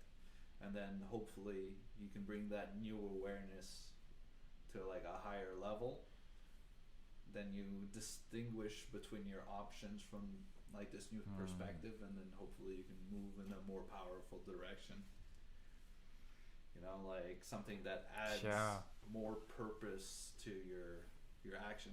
We were talking about this really at the beginning of the podcast, but we were saying that the nature of competition, and then like how positive vibes can go from person to person, or negative vibes can go from person to person. And I think someone was asking, how do we help everybody? Like, it's hard for like one person who wants to go do good is going to do good, and is going to take the opportunity from someone else away. But the thing is, like, if you succeed and you're pursuing your will, and I'm like in your vicinity or in contact with you, that may play like in a way where I can get jealous, or I can get inspired and be like, look, he's executing his will, I can execute mine. He's successful, I could be successful. Or even, you're so successful that you need to incorporate others in your like projects now. Like, you may get to a point where you're working on a project where you need, let's say, 2 people to help you or something like that. and then they join you and they add their creativity to your process, you know, and then it slowly builds and builds. Yeah, that's really interesting, man. I feel like jealousy is the undeveloped or the embryonic stage of inspiration, you know. Yeah. When you refuse to accept that there's shit to learn from. Yeah. It's because you want that thing right away. Yeah. You look at that person and you're like, I want that. If Fuck I had you that, for having that. I would do so much. You have it. You're not doing what I would do, you know? Mm-hmm. You're wasting but you have it. But truly, if you just look at what they have and realize, oh shit, they're just like me. They're kind of clueless and they're on the path and they're trying to figure things out and they're a little ahead of me in certain aspects, and it's intimidating, but it's also invigorating, and it's a teachable moment. You know, that like personally, it's something I've had a hard time with in life. I've often felt very jealous towards people, towards certain things, because Welcome to the club. Yeah, I'm sure I'm not the only one. But there are definitely times. Bottle full of bub. I'm not into making love, but come give me a hug. Bottle full of bub, mama, got what you need. If you taking drugs and having sex time and then make a love, so come give me a hug. If you ain't taking drugs, shit, man, that's Ollie, fucking impressive, guys. Do you know it? Yo, 50 In the Cent. club, 50 Cent, of course I know it. he's I'm that really, club. Do your version. I don't know the lyrics. I'm really impressed that you guys know the lyrics. Fuck. That shit came out like 25 years ago. How the fuck do you guys know classic, that? Bro. Because you can find me in the club, bottle full of bub. When the fuck mama, did got that what come you out? need. When the hell did In the Club come out? Yo, that's a good question. I'm gonna pull that shit up. That music video was sick, man. Yo, what? He just comes from the roof, Yeah. ripped as fuck, doing like 50 these motherfucking curls cent. from the ceiling. Bro. Exactly. Man, 50 Look, we're talking Cent about 50 Cent and the was views the are going epitome through the of roof. yeah. Yeah, bro. Plus, he had his own video game, and that video game was sick. Which one? I don't remember the name of it. Because he had two. He had two video games. Two video games? Yeah, there was Bro. there was one for PS2, Xbox, whatever. That was like, but then he had a Blood in the PS3, Xbox 360 Oh, yeah? game that was like Blood in the Sand. That was this kind of Gears of Yeah. War type. Yeah, like, that's the one I'm you're a talking about. mercenary getting Yeah, shit. yeah, yeah. That was cool. That guy is such an OG, man. Plus, he had that. It's just. It's. I mean, I'd love to think so because he was part of my like whole upbringing. But I Yeah. also think he's just like a crazy venture capitalist. And Oh, he's he just is. like He is. loves making money. Again, one of my favorite things about, because I'm into cryptocurrency, etc., is that, you know, he filed for bankruptcy because somebody was asking him for, I think, $50 million in damage and reparations. Yeah, he had like a baby mama issue, I think, at Yeah. one point. Yeah. Yeah. And so he had to go to court. And what he did, allegedly, from what I understood, was that he put all of his money in cryptocurrency and not in anything in Monero, which is one of the most private, secure, and anonymous cryptocurrencies out there. Monero? Monero. Okay. And then he showed up to court being like, hey, look, I don't have any money. And on his wrist was like a $500,000 watch. And he's like, yeah, I don't have any money. Ask my lawyer, here are the bank statements, I don't have anything. And they couldn't prove shit against him, and he just walked out of there like a winner, man. Like a lion. Like a tax evader. Yeah. This is not even tax at that point. No, This is but his it's like- whole capital. The guy avoiding paying his dues. Quick like lightning. Guy that knows how to accumulate wealth. Good for 50 Cent, man. Good for 50 Yo, Cent. he's been and hustling his whole life. and he vitamin did it. water and whatever the fuck Yeah, else he's yeah, behind. What a great investment vitamin water was. The music. Apparently career it came sucks. secondary, Apparently though. vitamin water sucks though, because it's a bunch of vitamins that are only fat soluble, which means they're absorbed through fat. Exactly. And it's a drink that has no fat in it, so it's just a bunch of vitamins that get float around and through your body and through your dick, you know, just But you that's just the piss them thing. out. It's that if you're taking vitamins or any kind of supplementary intake, you need food with it Yeah. in order to. for Come your on, body to 50 Cent. process it. Put some fat in your vitamin water. Vitamin food, guys. He's got to get moving on that one. Vitamin food. Can we trademark that? Yeah, let's do that. Let's cut. Yeah. Let's beat 50 Cent to the chase. Vitamin food. Maybe just food. Is Food, supposed to have yeah. vitamin. Maybe just regular food, healthy food. Yeah, we beat him. That would work. Yeah. You know, we're open to business ideas. We can consult.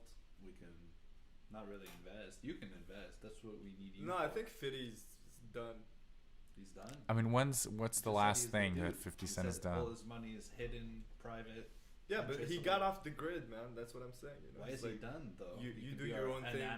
Anonymous sponsor. Could be. Could Yeah. be. We need a Patreon. Well, I just need him to show me otherwise. Yeah. Fitty.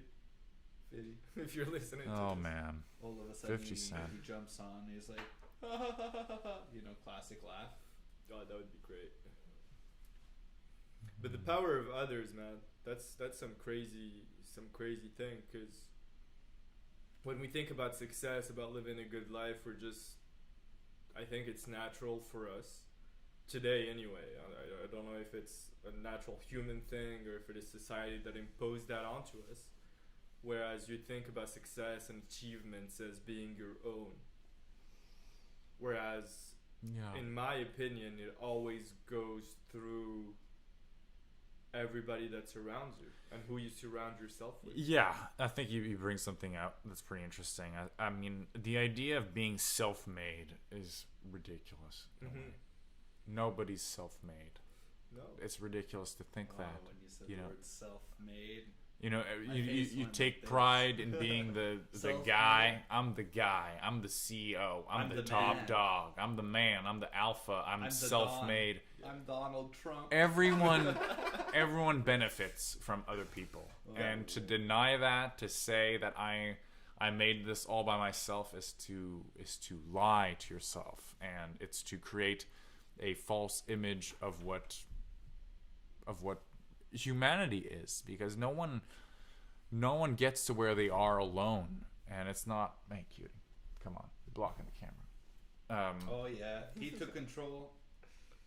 No one can accomplish anything alone. We're all working together, and we're all working also against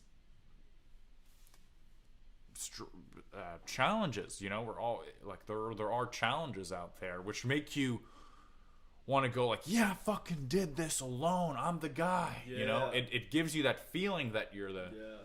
that you're the lone, yeah, the man. But The dude. you have to take in account that you did take help, that help has been around, and to deny that is to kind of deny the natural occurrence of things, to deny how the world works, and to give youth, or to give generations to come, a false idea of how to live life, to say fuck you to help, to say fuck you to other people, and to try to do everything by yourself, which, you know, sometimes you gotta say fuck you, you know, because other people will try and mold you to their ideals, and it's good to stand by yourself and to stand by your principles. I understand that, but we all need a helping hand, and Always. to deny it is to deny evolution. Absolutely. I think in order to achieve success, what you need, one of the things, there's definitely a lot of things you need to do, but one of the really good things to do is realize where you need help, the areas, the fields, the technicalities maybe where you need help, and then know where and how to find that help. Yeah, and that's hard shit, man. That's To look at yourself and be like, oh, I suck at that. Yeah. I'm a jealous person, or I'm a irritable person, or I'm a selfish person. Fuck. Yeah. What do I do? How am I fixing this? Who can help me out? You know what? And that's a really hard thing to do. And Well, it's acceptance. to come first to of yeah all. to accept that I'm a baby, Yeah. and I have no idea what this world is, and please teach me. what existing is.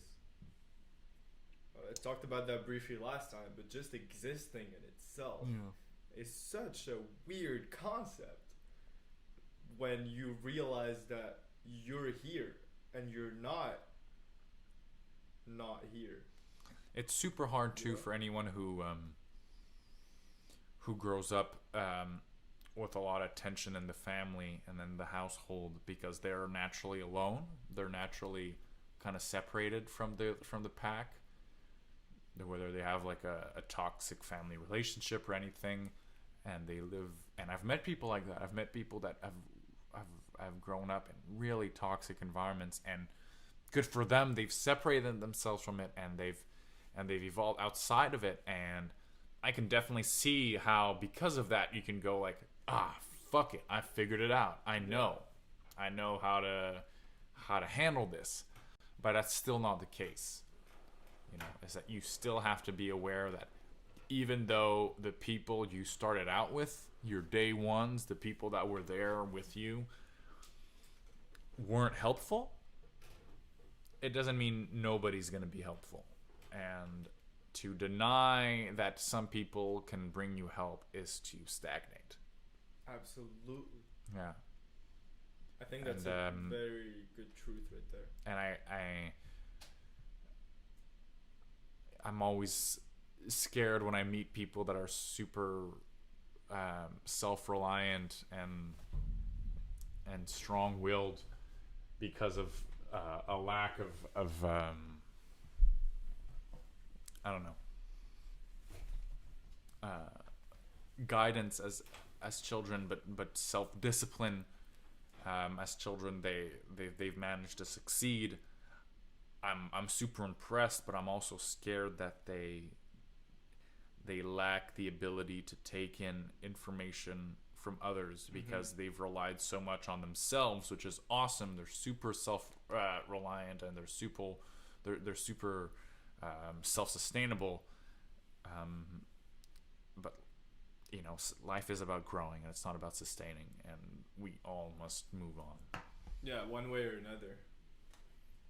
But that's something that's also really weird, I find, where people try to see some kind of objective they have, some path that they need to build in order to achieve something.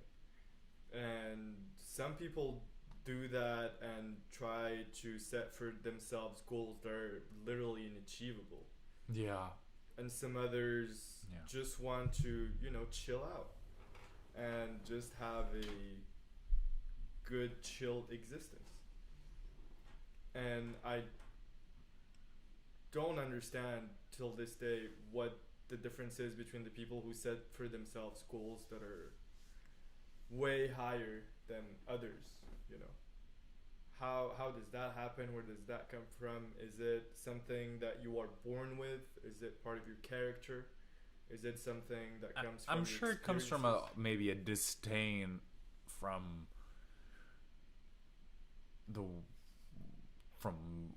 which you were raised. Yeah, so something in your upbringing. If you are disturbed or disgusted or just turned off by the world you're brought up, and you seek something higher, that can magnify itself pretty intensely. You can be like get me the fuck out of here.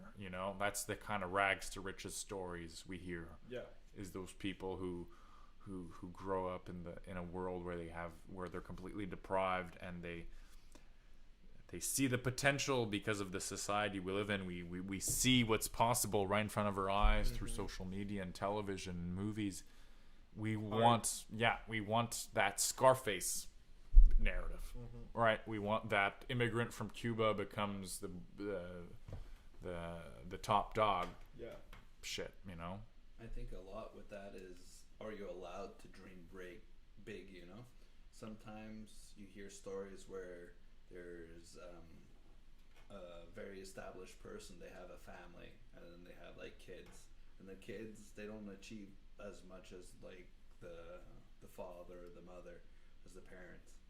And you can think that maybe the parents were like, when you grow up, you're gonna run this You know, like, I have your entire future laid out for you. This is what you're gonna do in the future. So the kid growing up, they're gonna feel limited. They're gonna be Yeah. like, I have a reality imposed on me. And sometimes with like kids who are not as well off, you know, the parents, they feel like they have to shield their children from emotional pain or like distress, and then they're like, don't even dream of that. You'll never achieve it, you know? Earlier today we heard something along the line of, how can you tell everybody they're special when you know only a certain few are going to succeed? So it's like, you're going to kind of impose this philosophy of low expectations on Yeah. them. It's like, don't even tune into that frequency. Yeah. Don't think big. And then other people, it's like, they didn't grow up with any parents. They had nothing. They had never had anybody tell them what is possible. They just had to survive.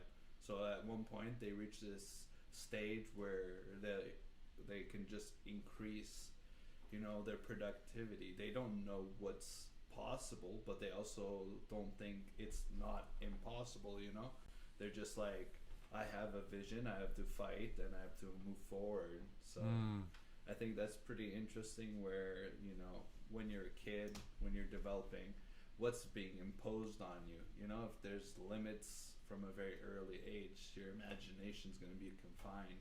But if you never really have any limits and are encouraged to think big, you know, your imagination feels more Yeah. comfortable going there and inhabiting that reality. You know. I definitely have something to retort to that. I need to take a piss. I'll be right back.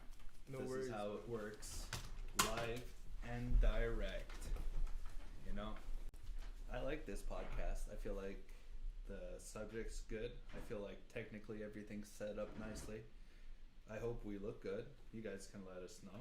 And please, like on YouTube, please. We said no begging though. Don't make me get on my knees, Don't make him beg. please. Just do it. Okay. Yeah. Ali, how do you feel? You look like you're chilling, leaning. I feel leaning good, back. man. It's been so far a really good conversation, and we tapped into a lot of very humane experiences, and I feel like this is more what I wanted to do the podcast for. Yeah. Just people sharing their experiences, all sharing our humanity together and growing together. So the podcast's growing in a way that you appreciate. Absolutely, since the beginning, man. It's been, I mean, we haven't done much so far, but the evolution of it is definitely something that You're looking forward to. absolutely, man. More now so than ever. Less than last episode and less than the one before. It's just growing more and more every single time we do it, man. It's great. Yeah. It's really great. Love What it. I like to watch, How do you feel? because I sit behind the computer, so I have some like data in lifetime. Yeah, I'm just here sitting, and Max is literally doing probably around 90% of the work. So, just Well, I'm just sitting, here. I'm clicking, and I'm trying to expose poussière at the right moments. You Nice. know. What That's does the Poussière real have to say challenge. about it? Poussière? What are you saying? She has to look over there, pretend to throw something. Look, oh yeah, that was perfect. Nice. Do it again. Oh. She's too close to the camera. It's not super entertaining anymore. Anyway, so we love our cat.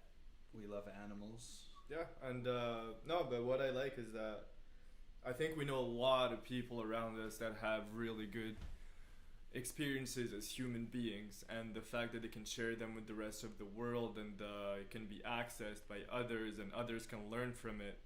That's what I want. I know I can't live all the lives that are out there, so I can't grasp what really being a human to its full extent is. But through the experiences of others and the sharing and discussing and conversating, we can get to a much better understanding of what we are, who we are, how we are, and how we can just become better in every single way possible. Yeah. You know, I love new plateaus. I love poussière in my shot. It lets me appreciate color, life. You like She is colors, very Ollie? Yeah, it's interesting. I was talking about colors the other day because I was reading this this book about from Aldous Huxley called The Doors of Perception, which was this book he wrote when he took a bunch of peyote and tripped balls and decided to write about it. And it kind of revolves around how when you take psychedelics, you see the world for how it was before human conception. Let's say you look at this table, instead of seeing it as a table, because the word table is a man-made concept, you're seeing it as wood and the color brown and the texture, and it's way more fascinating because it's like an alien object. Anyways, all this, he says, brings you to what is called the older world, the world before human terms and human conception. Like Plato and the world of forms.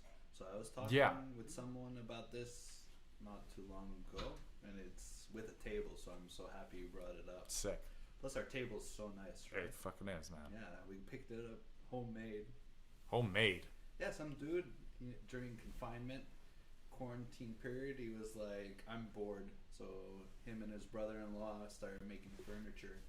That's the fucking coolest story I've ever heard. And then he had advertised it, and it came out that people really like it. So he's like $375, and we're like, oh, I don't know. We kind of let it in the back burner. Then a week later, it's like $525, and we're like, oh my word, that's a sharp increase in price. And he's like, well, you guys saw it before $425. We're like, okay, we thought it was just the table. Then it came with the bench as well, and we're like, wow. Hey man, you know what? That's not that expensive for a table that's probably going to last you your whole life. I mean, this looks like a really solid piece of furniture, and I really believe in spending your hard-earned money on things that will last a long time, you know, exactly. But caring for objects, not and that's why not shopping throwing at things a away. thrift store is really interesting, because a lot of those old brands have a lot of quality in it. Yeah. And they last very long. If you think of it, your grandparents, they had like very few clothes, and it would last them very long. Yeah. And they had to like bring it together in different ways for different styles.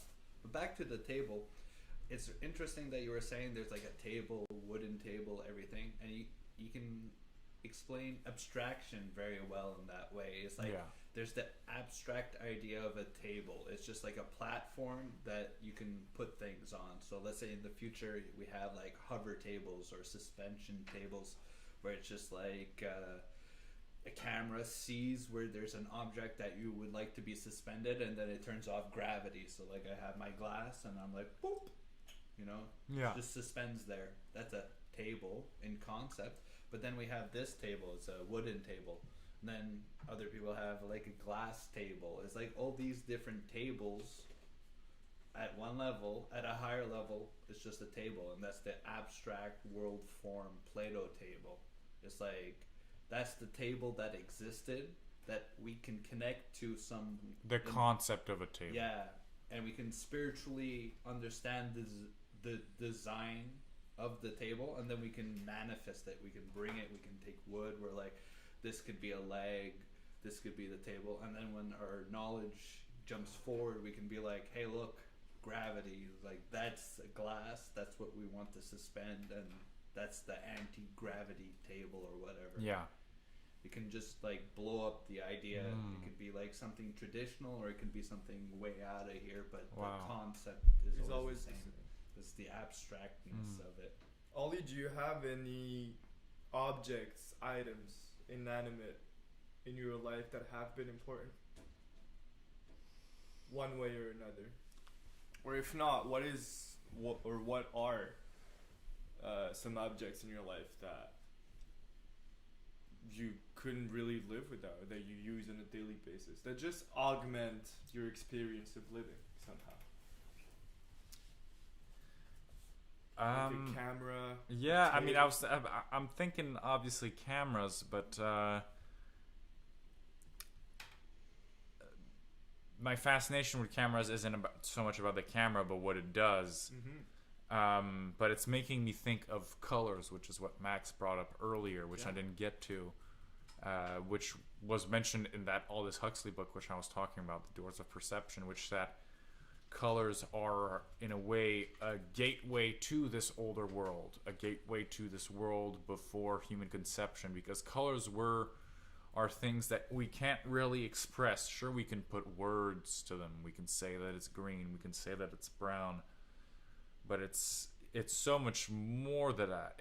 First of all, we haven't been really creative about calling colors. When I think, for example, about orange, it's like the orange is the fruit that is the color orange, and it's all orange, orange, orange. You know what I'm saying? Where The it's word like the how word hard it is limits to the word describe. limits what it is. Yeah. And I think it seals it. yeah, It's like, it seals this it. is what it is. But I think colors have the power to make you wonder, which in many ways is linked to human evolution. The fact that we have found things that can make us step out of just our survival instincts and our day-to-day rituals and make us think, make us ponder, is what leads us to evolution, is what leads us to coming up with new ideas and new inventions and connecting the dots between certain things. I think colors are intricately linked to that, intricately linked to the development of the mind. Absolutely. Looking at color is something that's absolutely fascinating, and because it's not something that your brain can fully understand, you know. And I'm not someone who's studied in color, so I don't know really the complexities of where colors are from or There how are a lot our of brain things that have perceives been colors. proven on how colors affect our mental, our psyche, and our mood, and our feelings and emotions. For example, you put a room all blue if you want it to be calming Yeah. and kind of a dreamy vibe. So the blue is always connected to that. There's a lot of symbology also that goes with colors.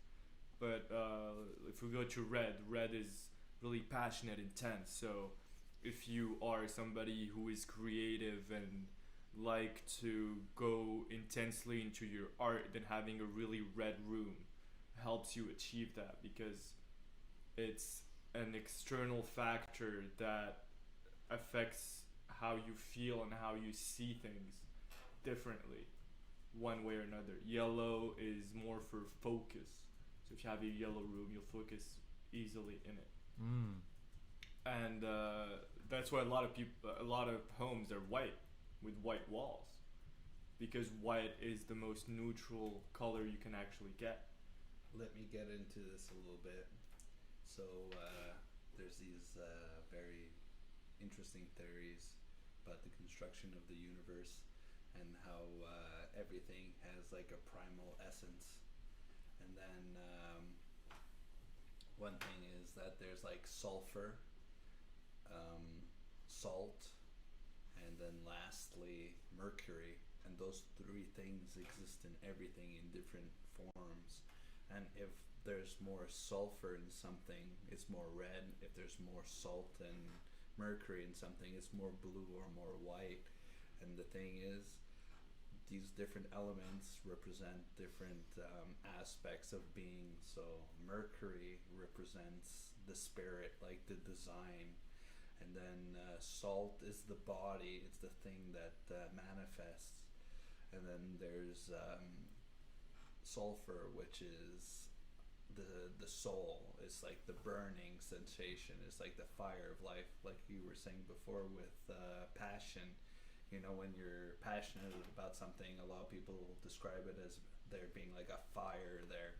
You know, like the fire is burning, and that's like the soul. It's like you're integrating the design of like who you are, who yourself is, and you're integrating it in your reality, and then your soul gets energized, and you're like feeding it like oxygen, and you're kind of giving it more food and energy to but you know, you have to focus on who you are, what you feel your grand design is. Like me and Ali, we're friends, but we're different. Me and you, Ali, we're friends, but we're different. But there's like different things that bring me meaning and like let me go to the next level. And there's like different ways for me to achieve it. Like I am who I am. I'm restricted to like my body. I have my, you know, blessings and my disadvantages, so I have to deal with that. It's like in poker, you get the hand you're dealt with, and then you have your spirit, which is like your design. So it's like your ability and your aspirations, and when those two things intersect, you feel like that fire. You become alive. It feeds you. But unlike Wow. poker in life, you can get people who can help you. Okay. Yeah, But it's interesting. You were people talking can about. help you in poker too. You know, they don't usually do that, but They could. they could. But it was interesting because you were talking about Mercury and elements, and it made me think about. I wanted to ask you this question, which is, what do you think about the fact that Mercury can break down gold? Is that what it is? Or Break down what? gold. Yes. So when gold comes into contact with Mercury, it explodes. No, I'm not gonna go too much into it because I don't remember 100%. There's a lot of stuff that Yeah. comes up, but I feel that it was saying that gold, when exposed to the body of Mercury, the body that holds gold becomes liquid, so it kind of like breaks down. So it's kind of be along the lines of like gold represents like the eternal, like the solid, the, you know, the divine. And then Mercury is very much like the concepts and the dreams. So the Mercury can dissolve what you think is perfect, and it can change your image of what is perfect. And once something that once stood as like your figurehead Mm-hmm. can change. Like you change your dreamscape, your direction, your cosmos, and then the sun becomes something else, and therefore the gold dissolves when it's met with Mercury.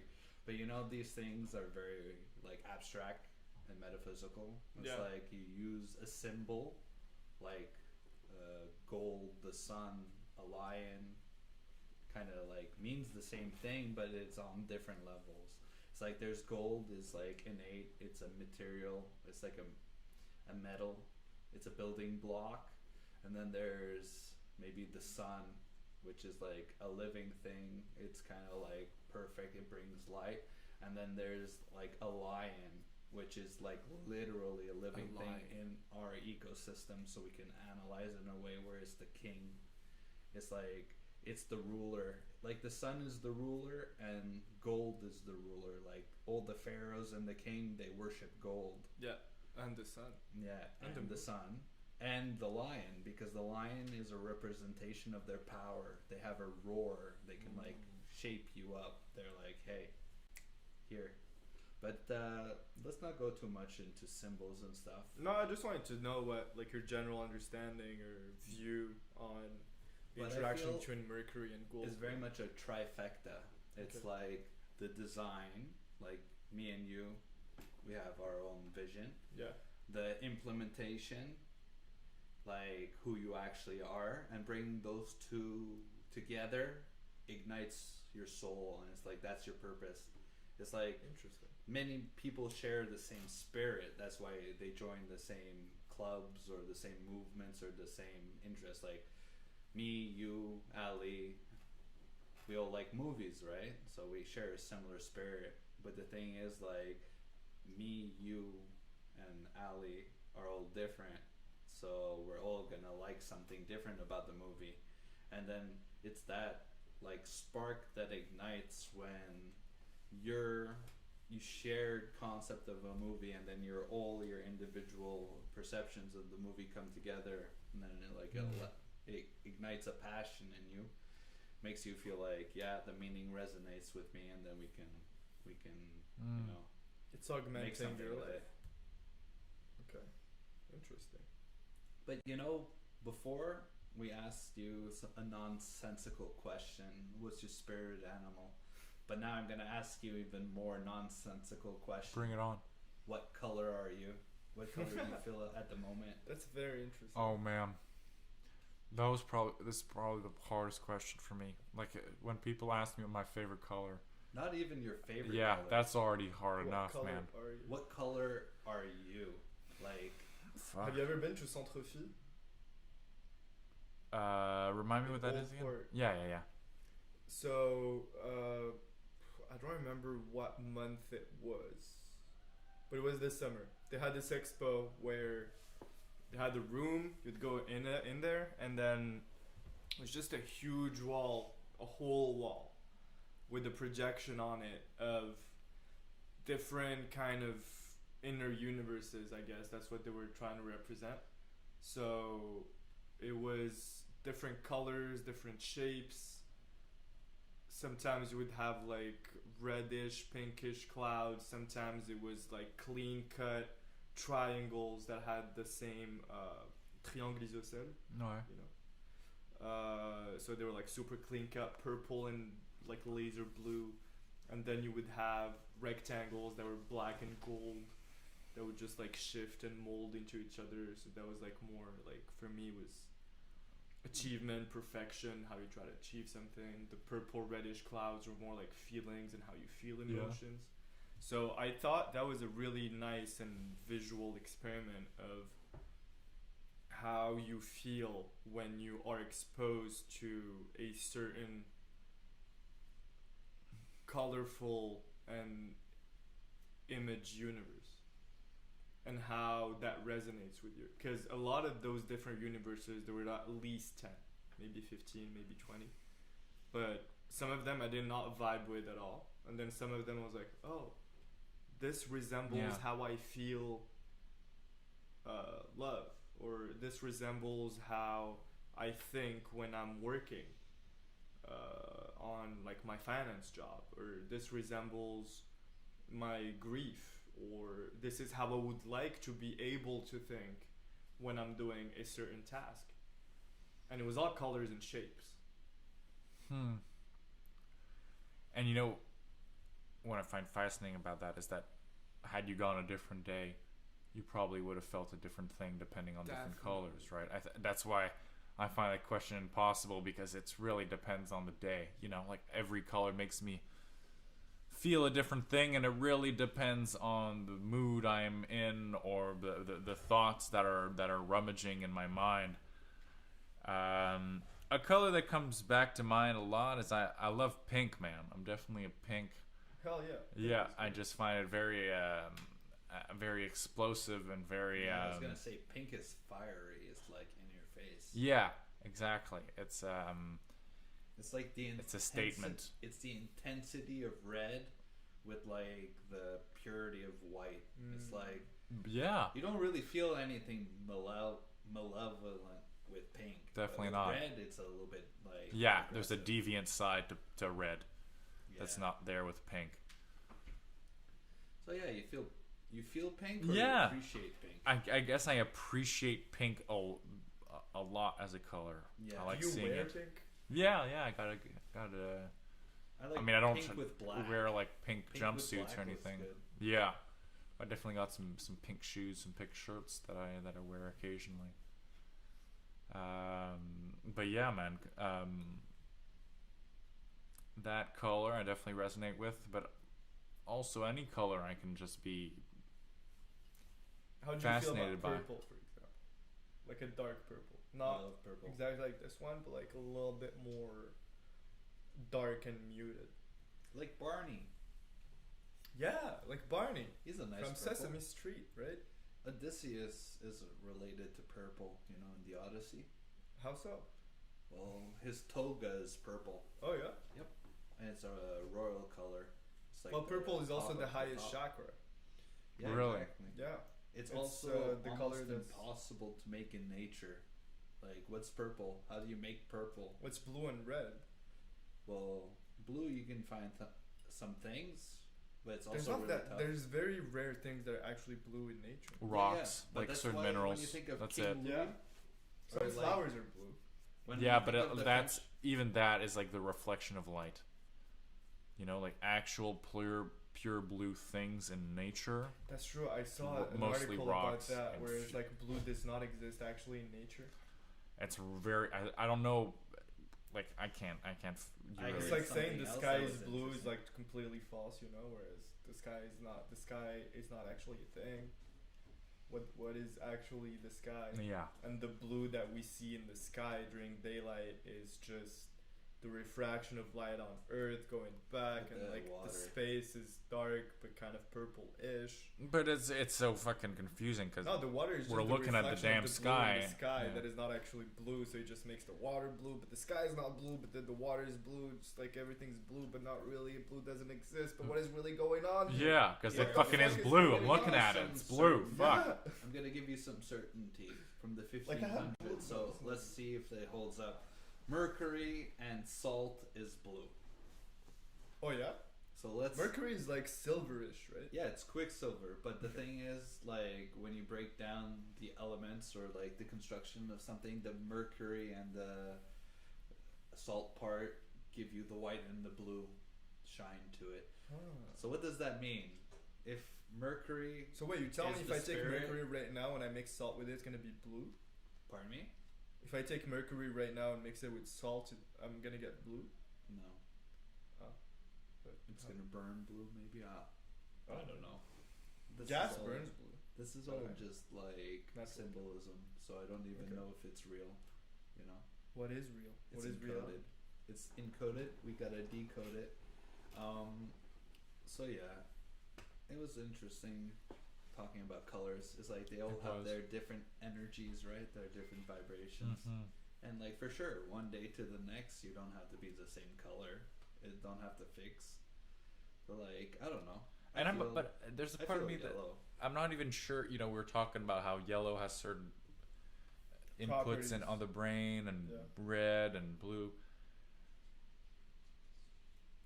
I'm not a specialist, but I don't even like. I have a hard time believing in that because I feel like how you feel has definitely an impact on how you're going to perceive the color. And maybe yellow is an anxiety-inducing or focus-inducing color. But depending on what mood you're in, depending on how you're feel feeling, like depending on who you are, maybe it's a very soothing color. I don't know. Upbeat. I feel like it's like it's radiating. It's like going high, low, high, low, high, low very quickly. I think the most explicit It's color like for flicker. that argument is red, because red can represent it represents passion. So passion is not necessarily something that's positive. So Yeah. passion is just like you're fired up. There's a fire. And Yeah. the fire that's burning inside of you is burning hard, you know. And so it can be for love, and love can also be misplaced, right? And you can do bad things while coming from a good place of love. But it also represents blood. It represents deep passion for something that you want to achieve. But let's say you had this child that was raised in a lab and he was given a few hours every day or every week to meditate and to How did you know about my child? re-centralize, and they put him in a red room. He's put in a red room to kind of soothe and calm down. Would red then become a very soothing and mellow color, or would it naturally have a very passionate and enthralling energy to I it? see what you mean, but let me just see if we're on the same understanding. Okay. You're saying, okay, red usually can mean, let's say, me or you, or Ali here. We can go in a room. We're used to living regular life, and then all of a sudden we're trapped in like a red room.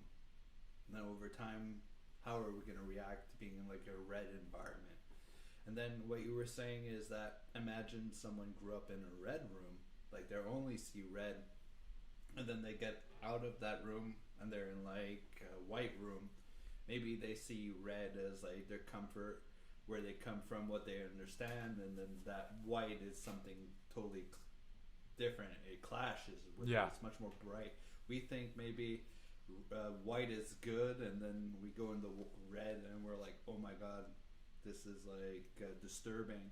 But for the person who's in the red room going in the white room, maybe that's disturbing. exactly what I'm That's getting what to. saying. Yeah. You're saying, what's the base understanding? What's the most abstract table? Like, could an alien have this idea of an abstract table that you could share with us? You know, nothing being the same. Is there like that root objective meaning? I think that's what we're getting to. And I'm really unsure. Like I'm on the side that there is no objective meaning to color, but I'm not a color specialist. But we're and talking about everything now. Like we blew past. But I think colors. it's all these what the specialists say that colors ignite in you or cause in you is not necessarily something that's defined, but it's more, again, you know, we're limited by the power of words and by the meaning of words. Yeah. Whenever I have something in my mind, an idea, a feeling, an emotion, something that I want to pass on to you that you could understand me, I'm always saying it through words. You can't grasp exactly what's going on here. So through words, I'm trying to make you comprehend what's going on. Yeah. But it's never gonna be exactly. Never. So through specialists trying to tell us what colors can have, what impact they can have on a human being. It's never truly what the color. Yeah. But if you take all the concepts together, it kind of draws a certain image. So you have an imagery, a dimension, if you will, of what it can cause inside of a human being. But it's not a one thing. It's somewhere in that reel where it's like some is more calming because we kind of all know what calm means. Some of it is more passionate because we know what passion is. So it's still really general concepts and words that apply completely differently to anybody. If I tell you you're passionate, or if I say I am passionate about something, or if Max is passionate about something, we don't feel the same thing. We can all agree that yes, you're passionate about imagery, for example, cameras. I'm passionate about words. Max is passionate about symbols, for example. So we are all passionate about something, but we definitely do not feel at all the same thing when we are in our passion or being directed by our passion. So let's say, to get back to red, it's the same thing. You're gonna feel more passion one way or another depending on the weather that day and how you feel that day, and if you had your coffee or not, or whatever happened the day before, or whatever you're looking forward to. But you're still gonna feel an intensity that is exacerbated by the fact that you are in contact with red more than anything else. That's fascinating. Yeah, freaking colors, man. Yeah. I mean, my question, transcending that is, could someone be brought up in such a way that red would not evoke any kind of passion? That red would maybe evoke what blue would evoke for us. I think so. I think is that a possibility? It's like for those kind of questions, I always go back to porn, because I've seen a lot of testimonials of people who their first experience with sex and with the imagery of sex was something that was very intense. Like, not just one man, one woman making love or even fucking. It was like all the other really intense shit that 0.001% of the people on the planet have actually experienced. Really. Which is Hardcore, weird niche. yeah, shit. like hardcore porn, or like the first thing. Imagine you're a 12-year-old or a 10-year-old, and the first experience you get with what sex is 4 dudes dressed as dogs in spandex and a chick dressed in fox suit. And they're all having Crazy, sexual weird, furry interaction. gangbang porn. Yeah, exactly. And like that's your first thing, like holy shit, that's what sex is. Yeah. And then that turns you on somehow because you just have that primal, you know, feeling of like, oh shit. And the first primal feeling of reproduction is connected to that. So then you see or have regular sex, you're like, this is not it, you know. It feels that's off what, to you. yeah, that's what those guys say, which is like, they can't have regular sex because it's just not fulfilling or exciting enough, you know. Yeah, man. So Fuck what I'm porn, saying dude. with colors is that maybe if you're born, let's say like here, the walls of the apartment are mostly white. Where I've lived most of my life, the walls were white. Or well, the house that my parents have in Morocco, there's some colors, but like most of the walls are still white. Some are purple, but most of the walls are actually still white in the end. So it's like the regular thing is to have white walls. White walls. Whereas if we go back to nature and human evolution, we lived in nature, and the color that was predominant was mostly brown. It was wood, you know. Everything was like our constructions, houses were made just with wood. Paint didn't exist really at that point. So most of the things were brown. Or it did, but gray. it wasn't used to paint walls. Exactly. It's not like white. White really exists really in small portions in nature. But today we have it all around. So white cars, white walls, etc. So let's say you have a child on Mars that is a red planet. So the predominant color is red. And all the houses that we build on Mars are all red. So maybe at that point, red is just going to be the norm, you know? And having white walls will actually cause another kind of Maybe effect. white will be the red of Mars. Maybe.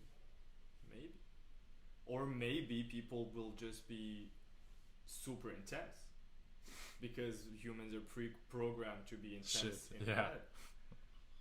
So You who know knows? those That would be concepts interesting to see. in science fiction where you have different planets with different like humanoid aliens. It's like you have this universe where there's people from Venus, from Mars, and whatever, and they're all like fundamentally human, but there's a different character to them, or in like Star Trek with the Klingons or with the Vulcans. I feel like that's something what we can think about with colors is like you're from a different planet, you have a different constellation, you orientate yourself differently in reality, and then that's like how your personality shines. It's like you associate more with certain things than others, and then everybody has like a trigger, right? Like you see something, it gets you going. Like if I bring up, I don't know, something totally unrelated to you, you may not feel any attachment to it, therefore you have no reaction. But if I bring up something that's like very close to your heart, you'll like get super energized, gonna start like engaging with it a lot. And I was looking at the chat earlier, and someone was talking to me, and they were bringing up movies, and like we all love movies, and they really wanted to know from Ollie, like, what do you think of Roman Polanski? Not to do with personal problems or Yeah. the way he's seen, but from like an artist perspective. And maybe Yeah, we can man. go into like, can we separate the art from the artist? Oh fuck, dude.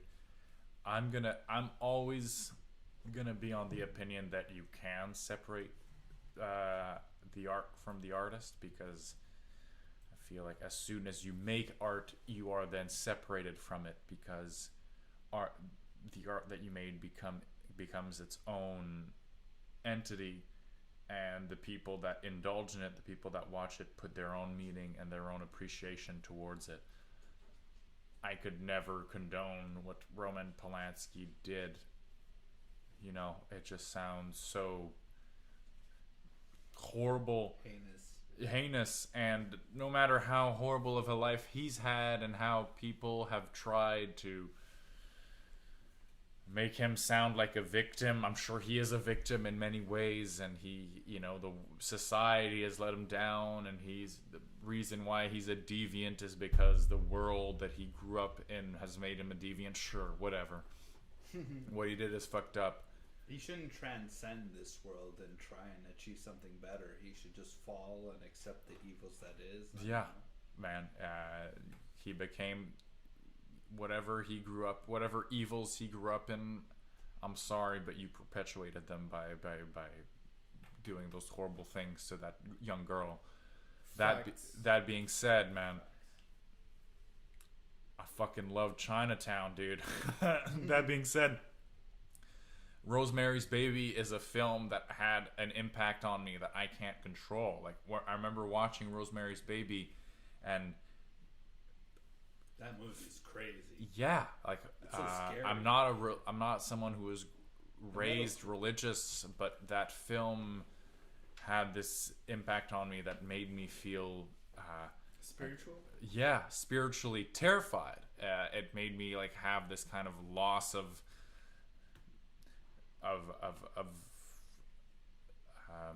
stability, like of spiritual stability, man. Like the ending is so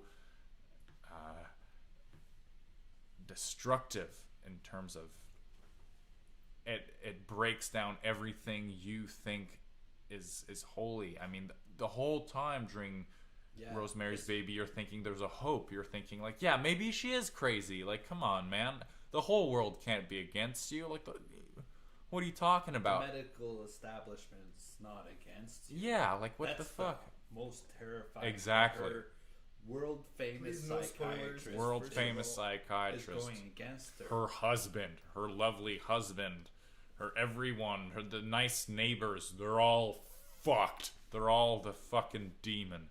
Yeah. Like that shit kills you inside, and the impact it has on you. I mean, at least on me when I watched it, it was so powerful. I mean, to me that's a fantastic film because it's so stimulating. It's so stimulating to be manipulated and to have your emotions toyed with in such a way that I'm not thinking about Roman Polanski when I'm watching that movie. After I'm done that movie, it's, to me, that's a personal experience. That's something that's happening within me. So it lives outside of Roman Polanski. I kind of see it like we were saying before with this podcast, like we're creating a digital imprint, and it's like it's going to be kept as a record. And then some people say, you know, when they're caught, especially when they said something bad in the past, they're like, I changed. I'm not that person anymore. Well, the same can be said in the inverse, right? Like, I made that movie, I was okay, then I fell off the wagon, I went to a dark place, and I did some unforgivable things. It's like, the unforgivable things shouldn't be tied to the movie. People are often like a little bit preoccupied with the fact that they came from the same source. Like, how could you enjoy something from someone that did something so bad? Because like maybe that art came from that place where that bad stuff came from. It's like you're being influenced by that bad impulse. Yeah. So we can separate the art from the artist. Fuck, we man. all agree. It all came from the Big Bang at the end of the day, dude. So absolutely. fuck it, man. And some of the most fucked up people who did the most fucked up shit have created the best art that just resonates with everyone till today, because some of them have done their art centuries ago, some decades ago, and it just creates something in you because they're just intense people. It does not in any way forgive whatever the fuck they have done. Like, at all. But See, for me is with Roman Polanski, it was I think it was Festival de Cannes or les Césars or les Oscars. Anyway, it was one of the French award shows Yeah. for movie people that's really known worldwide. And they invited him. He didn't show up, but they invited him. Even though they knew everything that he had done, there was a huge controversy around that, and he still won the prize in the end. And there was a lot of controversy. That was for the last one, J'accuse. Yeah. I think that was Les Césars. Yeah. Yeah, probably. And so at the end, you had some friends of his that were present there in like the aftermath interview who said, yeah, they were defending him as a person. So Roman Polanski is just above our plane of existence as human beings, and of course he can do whatever he wants as long as he provides us with such great art. I'm like, okay, you people are fucked up, get the fuck out of my sight. Some others were completely condemning Condemning him? That's the bad. Yeah, like fuck. Fucking I'm not even don't gonna make watch it. your movie because fuck you. Exactly. Some people walked out of the room as soon as his name was pronounced, and I completely get that. And I think the bad, what I criticize that award show about is the fact that they did not make the differentiation between the art and the artist. You can say this movie is great and this movie is nominated, and yes, the prize will go to whoever made it, but we don't agree with the actions Yeah. of the artist, so we will not invite him. Sadly, we wish he was, or he did things different and he still made this art, but we love his art. It's a great movie and it should be in the best movies category. Yeah. I mean, I think that But they coincides still with. invited him, Yeah. If they didn't invite him, being like, look, you did something wrong, your movie is still great, it's nominated, you'll get the prize, but we can't invite you because we can't accept what you have done. I'd be like, okay, you guys are playing in the reality of what is going Mhm. on. I think it's such an error when people just forget to acknowledge the nuances, man.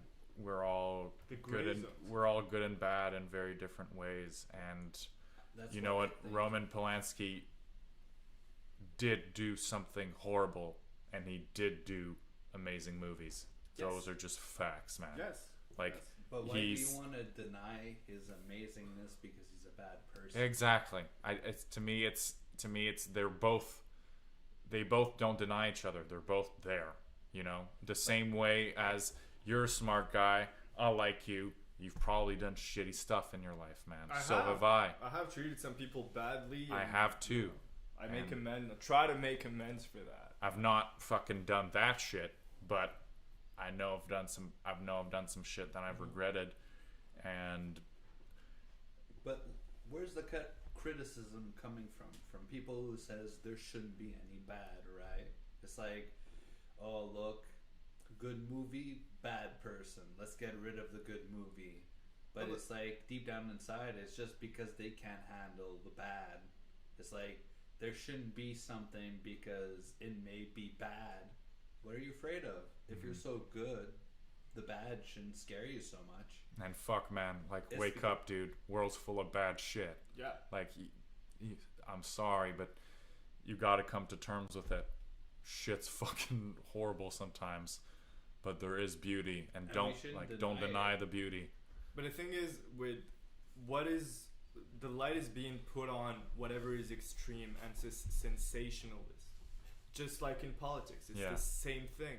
Reasonable debate and conversations and reasonable arguments and are not put into light because people see that as boring. Whereas if No you're clicks. polarized and super controversial, so in order to be that, you are at one extreme or the other of a certain argument, a certain object, certain subject. And that's what the media in general put the light on. Because that's how they keep the lights on as well. Or that's how they think they're gonna keep the lights on. Because that's clickbait, that's this person said this heinous thing about this great guy, or this person said this great thing about this really Terrible. bad guy, and it's like, oh, I need to look at their opinion. You know, it's an extreme opinion. Yeah. Why do they think that? And you're like, oh, I agree with that, or oh, I completely disagree with that. And then there's no nuance, there's no gray zones. It's all Yeah. black and white and extremes, and everybody's falling into isms all the time. It's just like people refuse to accept that there is no like good people and bad people. Unfortunately, Yeah, it's like or people maybe- are I people think are a little bit more than that. I don't think people can see that a good person can become a bad person, and a bad person can become a good person. Not only And that, I think it's it just changes over time all the time. Yeah. Like you can be good 75% of the time, but you'll always be bad. You cannot not be bad. Like only one person in my imagination cannot be bad, and that's like a pretty quintessential story. It's like who's not bad, right? Can you think of anybody who's not bad? well, again, I always, whenever I'm asked that question, because I've fallen deep down that rabbit hole of morality, ethics, and where does good and bad come from, really. And I think the person who really got it down was Kant, in the end. yeah. Are you conducive to society or are you not? You know. It's not, no, but he's like, the philosophy of his that resonated the most with me was more his definition of a good person or a good deed. So for Kant, a good deed is doing something good for somebody else without the giver of the good deed receiving anything, not 1 ounce Yeah. of benefits. It's like a very religious ideology, you know, the It Jesus, is. the Buddha, Yeah, the Mohammed. It's a complete. Even Jesus, according to Kant, if I applied that theory for Jesus, would not be a good person according to Kant. Really? What? No, his whole thing is based on that. Yeah, I have Everything you were died saying for your before sins. that, I was like, Jesus, Jesus. Yeah, Jesus. but he Yeah. wanted it. What? Who? Jesus. What 'Cause did he want? His whole shtick was to sacrifice his whole for others. Right. Yeah. So that's what he wanted. So What by did he want? what he wanted was the good of other people. At least For that's what other I people. don't know much about Jesus or about religions in general. What he wanted to do was forgive everybody of their sin. Yeah. It's like it doesn't matter. And he did if you're everything bad. for it. It doesn't matter if you're a killer, a rapist. Yeah. It doesn't matter if you're the worst person in the world or if you steal from your aunt. But what the You know? others are does not matter in Kantian philosophy. It's more what you want as you doing good. Yeah, but what did So he want? get- I just said he wanted to forgive Everybody. or absolve Yeah. everybody And he because he's achieved it nature. in the end. So he got what he wanted. Yeah. So by getting what he wanted, he still got a positive thing for him. So according to Kant, he's not a good person. No, I don't think that's Kant, by the way. I think that's Schopenhauer that you're talking about. We have had this conversation before. I'm 100% sure it's Kant. Yeah. I've never Kant- studied Schopenhauer Kant? ever. No, it is. Kant is the categorical imperative. It's like do unto others what you want to be done unto yourself. Golden rule. Okay. And then what I feel you're talking about is a selfless act, Yeah. not being 100% selfish. selfless. And that's Schopenhauer. Yeah, we talked about that a long time ago. Okay. I remember. But the thing is, Jesus, was he selfish? Was he not? What's his intention? It was to forgive other people, but forgiving other people is still taking a lot onto yourself, right? It's like, I don't know. What was your argument? It's not selfish? What's Well, there is still It's- part of selfishness by getting what you want. yeah, It's exactly. like, this is my purpose. I have fulfilled my purpose. So I feel good. There's something. But did however he small feel it is. good? Was his purpose like something that made him feel better? Did he in his lifetime did he see the resolution of what his intentions were. Like, he sacrificed himself, and all of a sudden everything was great, humanity was awesome. They No, didn't I'm not need saying him that. That's anymore. not the philosophy. Is really that in order to do something truly good that you can call good, is making the situation of somebody else better, whether it be for a second, for a year, for their whole lifetime, Okay. So without you eternity, making he gave anything them for yourself eternity. better. Yeah. Nothing. Not one good feeling of benevolence, of giving from yourself. Nothing is positive. It's just either bad for you. Well, it's selfless, or I think neutral. is what you're trying to say. It's not even, because being selfless is still not being that's what I'm trying to say. Yeah, is I that know. That's according what to you're that trying philosophy, to say, but we have to say what you're trying to move away 100% selfless. Yeah. from. Yeah. But the thing is, what's the self of Jesus? What's his self? Like, what was his desire? What did he do? Like, did he push things forward, or did things happen to him? Did he have a Both. will, or did he go along the will with... Like, look, if he's God, and he's all-powerful, and he can do whatever he wants, then how do you describe his will in the story of Jesus? Do you see where he intercedes with his will, or does he just accept the judgment of man, and then God is subservient to man, but God forgives man for his ill judgment because he doesn't know what it is to be a God. Therefore, Jesus doesn't judge man for being man, but he forgives man for being imperfect, because he knows that man is imperfect and he's perfect. Therefore, he doesn't, he doesn't really... See, I don't want to get into the Jesus debate just because of that. Let's go back to movies. Yeah. Okay. movies. But just in summary, it's not a Right. good argument for that, just because there's a lot of premises that we need to get from, like, Jesus is perfect. Like, no, he's not perfect. He Why was not? still in human form, and being in human form is not being perfect. Exactly, but So, look, all coming these people from there- today who are like, man, we have limitless power, we can create new species, etc., etc. They're like, there's this small god in man, so they're like, we can bring godliness to our condition. what the fuck is godliness, though? Anyway, let's Okay, not get what is into... what the fuck is godliness? I guess ultimate power. Yeah, but what is ultimate power? Literally, we can't fathom what the fuck ultimate power is. Yeah, well, you can. Because we are human. No, you can't. You Yeah, you literally can. cannot. No. Yeah, Can you can. imagine what infinity is? No, Yeah. that would implode That's my ultimate brain. power. Ultimate power is knowing everything, and everything is infinite. Therefore, you can't know No. ultimate power. But look, you can see your reality as is, right? Okay. And then ultimate power would be something that could completely destroy your reality. That would be ultimate power on your level. On the That's how you universal see it. level, it wouldn't necessarily be that high because you're an ant or But that's how moron you or a see it. comedian, right, Joe Rogan? But Name dropping. you can look. Your conception of the highest power is your floor.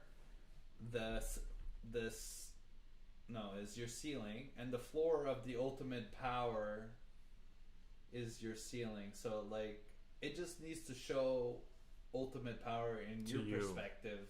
He doesn't have to show ultimate power in the absolute perspective. You understand?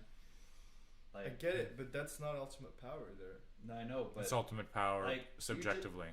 you just said we can't fathom That does not make infinity. So how could sense. you? Ultimate power is supposed to How be- could you fathom infinite power? You can't. So infinite power is the ceiling of human power, and human power has changed over time. Like, my grandparents never thought you can communicate with people in, like, Australia instantaneously with video, right? But now with us, it's like, I can do that whenever I want. They could have if they read Hitchhiker's Guide to And the Galaxy. my imagination can run wild, and I can be like, oh my god, I can imagine these things where it's like everybody has a nuclear energy generation device on their wrist. They have access to infinite energy. They can do I want to create a projection of something incredible. You can do it. Don't even have to think about it. Something beyond your thought, you can do it in the future. But that still wouldn't be anything compared to ultimate power. So let's say something that had ultimate power was confined to something that can't even imagine 1% of ultimate power. What would it need to do to prove you that its power was far beyond your imagination? That's really what's up. It's just the ultimate power just needs to stretch further than the imagination of the person it's having power over. But that's the thing, if it stretches over the imagination of the other person in front of it. That's why Jesus said the other person cannot that's fathom why he said what ultimate you power have is. eyes but you don't see. You have ears but you don't hear, because you don't have the information. You don't have the knowledge. You don't know what the grand plan is. Therefore your interpretation is imperfect. Therefore, why I just said that don't too. judge them. Don't hate on them. They know not what they do. Can you blame someone for something that they don't know what they're doing wrong? Yes, that's literally the point of the law. Yeah, but that's you don't have to know the law for you to be convicted of something illegal.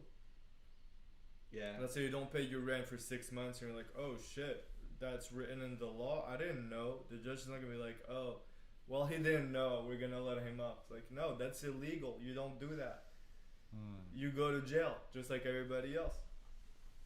I don't think you go to jail for not. But you start breaking laws that nobody knows about. Well, if they're written in the law, standing up breaks some sort of law that you didn't know about in the universe. You know what I mean? Something that you thought was insignificant is like a total heinous crime against reality. Should you be held against that? It's like, you're doing something, you think it's normal, and then other people look at you and they think you're a monster. It's kind of like with politics today.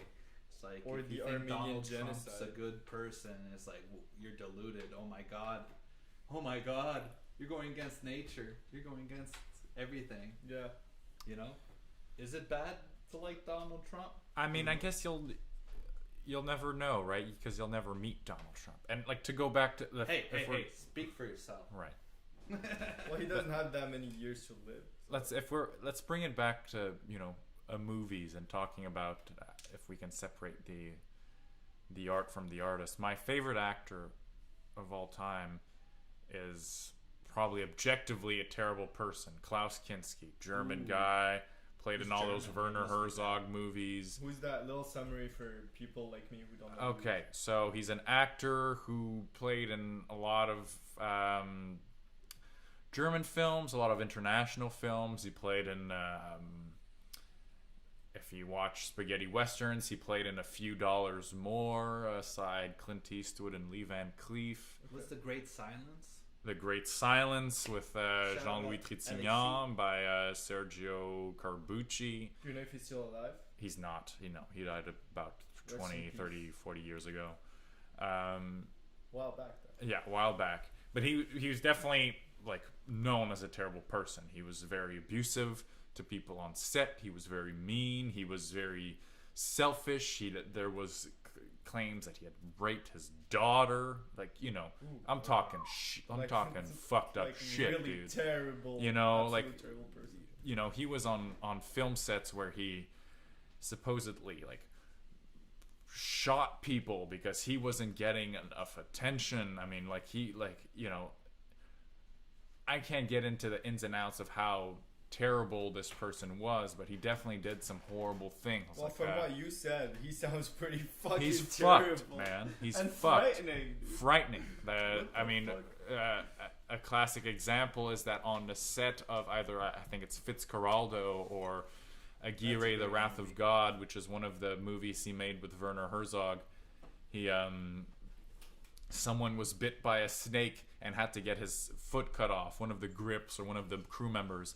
And because that person was getting all the attention of that day, because fuck, they need to get medical service and they're in the middle of the Amazon jungle, he was pissed off because he was not the center of the attention. So he decided to make a huge fit about his coffee being too cold. And can you imagine someone who's what's his name again? Klaus Kinski, Klaus, Yeah. last name Kinski.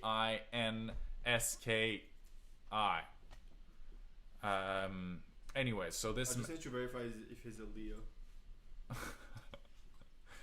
But this German. Yeah. No, yeah, he wasn't a Leo. He was a German. He's a Leo. No, he wasn't. October 18th. Oh, so he's a balance. Yeah. So Yeah. this person is clearly, and so he, while this person was suffering and having to get his leg amputated, the only thing he was thinking of was, and this is according to what was going on at the time during the film set, the only thing he was thinking of was, man, I'm not getting attention. I'm going to complain about my coffee being too cold and make a fit and get fucking angry. While some guy's getting his leg amputated, you understand? We're talking about like a clearly egocentric, fucked up human. Yeah, like the world is mine. The world is mine. Fucking. The world is mine. Tony Montana, complete egomaniac, right? Regardless of all that, his performances in film, and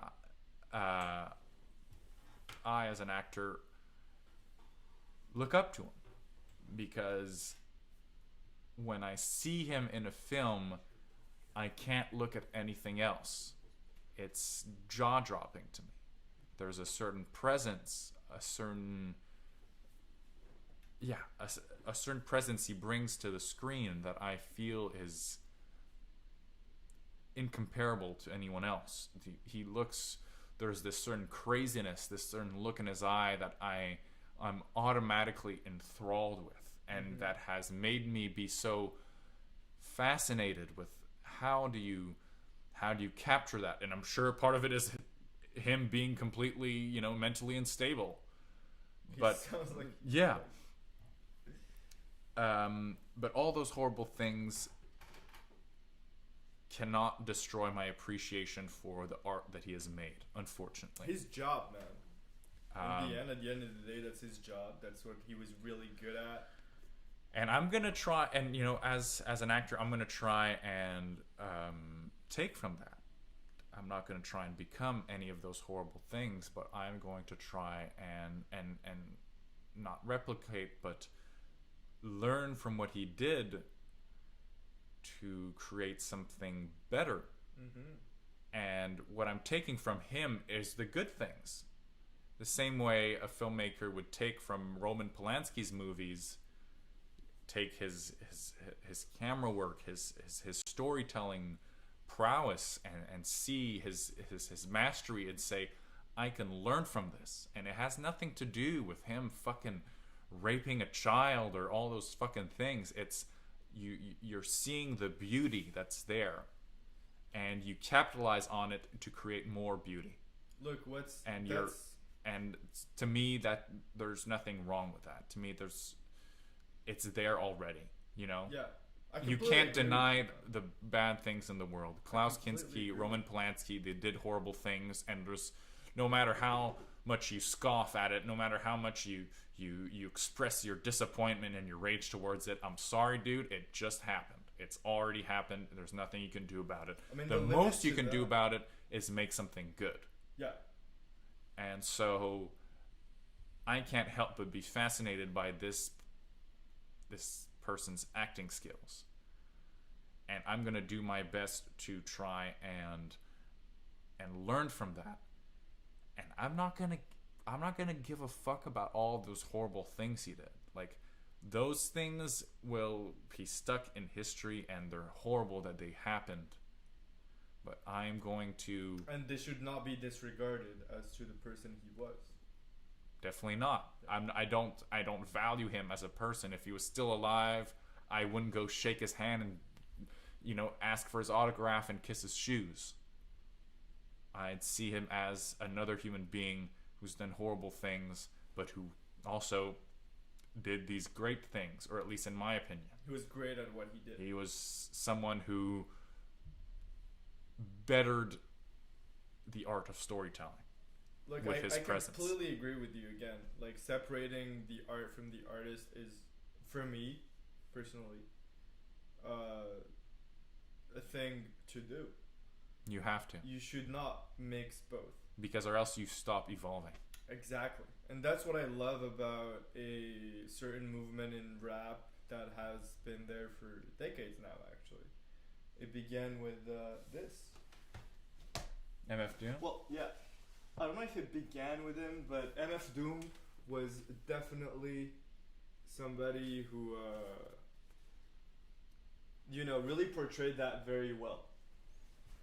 Like trying to have that anonymous persona where there's no cult of the personality. And so you don't know who the person behind the mask is, and all you have to focus on is the art. Because the art in itself is alive and it's there. It's created, it's for you to enjoy, and no matter if you know who the person is or not, should not change your opinion of the art itself. And one of my favorite rappers, well, not one, but literally my favorite rapper, it's like the artist that I vibe the most with, is somebody who always wanted to stay anonymous. Nepal, and he's just great at what he did. He's amazing. His there's this like a kind of saying or popular belief that I kind of agree with, that especially in French rap, that rap is philosophy for the masses, let's say. It's like very easy ways and facile ways to express some things that are way deeper into the human condition. And inclusive. Yeah. So from there, when you separate yourself from your performance by intention to begin with, that's amazing to me. Because you don't have to get this kind of balance between the personality of the person and what they represent. And it's also, for example, somebody who portrays the movie Gladiator, for example, Russell Crowe. He's right there in the arena and he really represents this guy, he's the gladiator. And it's a super famous movie, hundreds of millions of dollars in box office. And so when you see him in real life, you have this image of him being the gladiator, of him being that guy, that the archetype of perfection and not perfection really, but more just resilience, sheer will, and le dépassement in your difficulties in life, and achieving more, and falling from the horse and getting back up on it. The Ubermensch. The Ubermensch. So when you see him in real life, all you know of him is that. But he's still a freaking human being. Yeah, just doing maybe he his job. sucks as a guy. Yeah. Maybe he's a piece of shit. He's just doing his job. Yeah. But in your perception of him is fucked up. Because you've seen him as this archetype of the Ubermensch. Exactly. So for me, separating the art and the artist is something that should be completely natural. And it's easier done in music, where the image is not that. The image of the person is not. It's already disassociated because it's about. It's like, for example, let's say 3-4 decades ago, or 2-3 decades ago, people were listening to like Snoop Dogg's album or Dre's albums, and we didn't have the media that we have today. But their records and their CDs were all around the world. But people didn't even know what the fuck they even looked like. But they enjoyed the fuck out of their music. Like, hell yeah, I vibe with this. But they couldn't even know what they looked like at that point. So they don't know what they look like. They don't know what they are as human beings. They don't even have prejudices for or against them just from the way they look or the way they lead their lives, etc. All they have is the piece of art that they have created, and they vibe with it. But today, with all the media and the attention somebody has to get, and the video clips, and how easy it is to put yourself out there, it's much harder to disassociate the image of the artist from their art, because it's just right there. But also because the artist does it. And also it's super hard in acting also, because you see the person, you have to see them, you have to see their face. So you naturally Associate. think that's the person. You associate the character with the human. Yeah. But then again, even then, there are some actors who are widely known who keep their lives more private than others. Some seek the attention, and some others just stay in the shadows and live their lives away from everybody. And they can, at that point, disassociate themselves from their art way easier. I think one of the best examples of separating the artist from the art is Wagner, because in Israel they had a big debate about this. Is that When was the debate? not too long ago, Okay. 20 years, 30 years, something like that, whether or not they should play Wagner in Israeli opera houses. And then some Jewish people are like, well, you know, this guy Why was that a debate? because We know.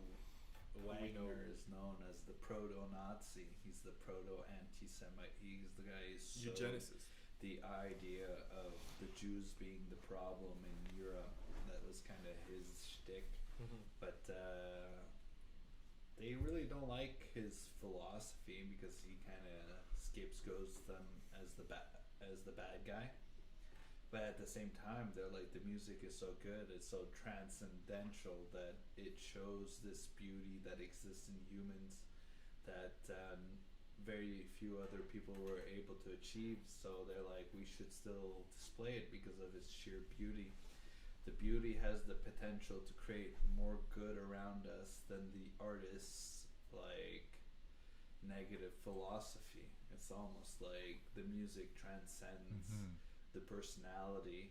It kind of helps other people like become aware of this reality beyond themselves, that this person who just did bad things as a person, not necessarily should they be forgiven for their like misdeeds, but it should be that their misdeeds influence their art, and that we too do evil in this world, and that we can resonate with that and then kind of find our higher beauty. It's somehow like you're defeating the evil in the person, and you're saying, I know you're imperfect, and I know you are wrong, but I'm going to take what was good in you, and I'm going to create something even more beautiful.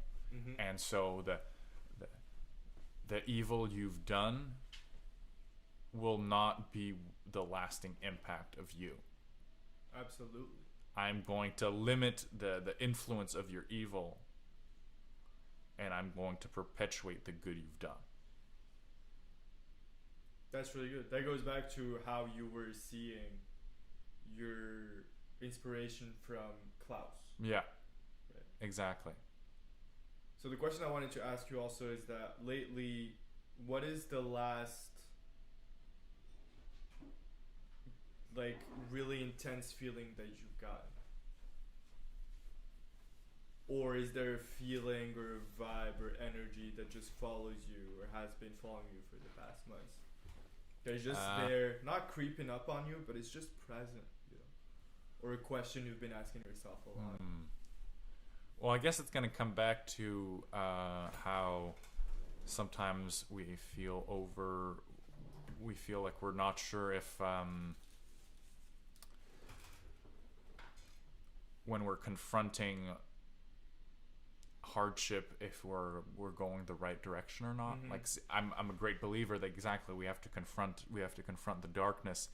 But yesterday I took a bunch of LSD and I had a trip with How was that? It was great, man. I had it with people. How much LSD did you have? Just a tab, but it was very strong, and I did it with people I really love. But for some reason, I had this goal in my mind set before starting the trip of doing this ridiculously challenging physical challenge. I had to do. I watched this stupid motivational YouTube video where this like really buff kind of motivational speaker talked about doing 300 burpees a day, and I was like, that's absolutely insane. Like, how could anyone do that? But I was like, you know what, I'm gonna try it. And so on like this really potent LSD, I was like, okay, I'm gonna do this. I'm gonna try and do 300 burpees. Did you achieve the goal? I did, but it was at the end I wasn't super like relieved after doing it. That's Ubermensch material right there. But I didn't feel like an Ubermensch at all. Yeah, is an Ubermensch thing. Doing it in an hour. Yeah, man. But I wasn't. Bro, it didn't feel. It didn't feel like an Ubermensch at all, because I felt like afterwards, or even during, I felt like I was drowning, because I felt like I was trapped by my mission to do it. Okay. I had set myself that I would do this, and I had just this like kind of tunnel vision mindset, especially when the acid kicked in. It was like, I can't stop now. Even though there's no point in doing it, and it's like not that great of an exercise, because it's just one exercise working like a pushing motion. It's not a very balanced exercise. I was like, fuck it, it's the challenge, I'm doing it. So did you start it before the acid kicked in? I started as the acid kicked in. I took the tab and I started. And how did it change your high of acid? Well, at first it's cool. At first I was like, okay, I got a pump going, it's fun. But afterwards, at one point, it kind of felt like I was drowning. But that's interesting. So you got into the acid trip with that goal that you already started to try to achieve, and then you still got to it in the end. I got to it, but towards the end, it just felt like I was trapped by my own volition. That I kind of put myself in a little prison where I said, Ollie, you got to do this, and now I can't not do it, and I'm not even seeing the purpose in doing it. I'm not like, why am I doing this? There's no real benefits from doing this, because I could have done it. Do it. Yeah, exactly. I guess so. Maybe it's just like mental fortitude, I guess, but at the same time, it was just me alone in the little corner in my house doing fucking burpees, you know? Like, it's not that that good. Anyone who witnessed that? Yeah. My girlfriend definitely saw me do it. How did she react to that while you were doing it? Yeah, I mean, my girlfriend, my friend, they were both like, "Yeah, you're fucking crazy, man." Like, as much as they were impressed, they were like, "Did that affect you?" No, because I was just in my little bubble. Like, I was really in my little corner, just doing burpees and then sitting down. 107, 108. Yeah, exactly. It's like, what are you doing? 109, 110. 100%, man. Wow. Okay. And it was, I kind of just like trapped myself in this bubble of determination, where although I saw the at the beginning, I saw the benefits of powering through and succeeding at doing something I didn't think I could do. Mm-hmm. Halfway through, 3/4 of the way through, it all seemed so pointless, and it was just suffering. I just felt like I couldn't breathe, and I had just kind of trapped myself. And I saw my friends like painting and making art and having what seemed like a much more prolific time. You know, what seemed like a much more like ecstasy-inducing and thought-provoking time. I was just trapped in my little prison that I had created for myself in my mind, you know. So what started off as I'm going to complete this really hard task, and I'm going to, you know, get up my stats, you know, up my human, like, determination stats. It just ended up being this, like, this torture. kind of this to pointless put an image torture. on it, you saw it at the beginning as climbing a mountain, and then at some point during your task you realized that you weren't climbing anything in the end. Yeah, And at you first were it was just climbing crashing against les barreaux of your own prison. 100%. That's exactly what Like it you were was. delusional, thinking that you were gonna achieve something, and you're like, And that was scary on acid, man, because it's something, as we talked about at the beginning of this podcast, it's something I really believe in, is that we have to go through hardship to become better. yeah. But at that moment, I was faced with, what if I'm going through hardship for no fucking reason? Like, what if I'm actually just making myself suffer and I'm becoming worse? You know? Like, maybe... masochism. Exactly. Maybe this is just total You're going after masochism yourself. and there's no purpose to this. And I'm just trapped in this, like, torture bubble. Yeah, I feel like that's like justifying your suffering. You're like, I suffer, therefore I have to come up with a reason for my suffering. So sometimes that's like, I'm gonna work out like crazy. I feel like crap because, you know, I'm putting my body through a tough challenge, but then you can rationalize it, right? You're like, I feel bad because I did this exercising, or I feel bad because I fell from my bike, you know. But if you feel bad and you're like, well, I have a good job, I have good friends, it's not easy to justify it anymore, right? You can't explain it to yourself. Mm-hmm. Everything should be going according to plan, but it doesn't feel right. Like, Yeah. when you're putting yourself through hell, you're like, it feels right because this is shitty. I should feel bad. You know, it's rough. If nothing's rough and you feel bad, then you're like, And You I think lose- that's where people yeah. create their own roughness, you know. You lose Yeah. sight of the why, Yeah. you know. The why. You lose sight of the purpose. The why in the YMCA. Yeah. YMCA. Let's why, go through the why is it MCA? YMCA. Can we not talk about that? Well, it's an, what is it? Youth, male. Young Man's something association. In the song, they're like, I know come YMCA. on, man. Swallow your pride. Stay at the YMCA. It's not so bad. Better than the street. Get yourself like up on your feet again before, you know, you take another challenge. Don't take on Accept the the world help. Yeah. if Accept you your can't humanity. Take care of yourself. How have you been feeling throughout this period since March? What was your Oh man, it's changed. It's changed. evolution, states of mind? What did you see, do? What maybe you want to achieve things? It changed a lot. I mean, at first, I really wasn't bothered by it. I was actually kind of enjoying it. I enjoyed having time off work to be creative and to indulge in things I would. Creative how? Well, I wrote a bunch. I did a few like random short films with a friend, and I spent time with very few people. You know, I spent time with like, I don't know, I think I had like a small little bubble of 2-3 people, and I experienced something like I would have never experienced, you know, just like having this really wholesome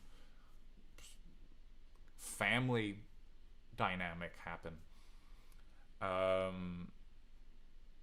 But slowly and surely I started missing the benefits of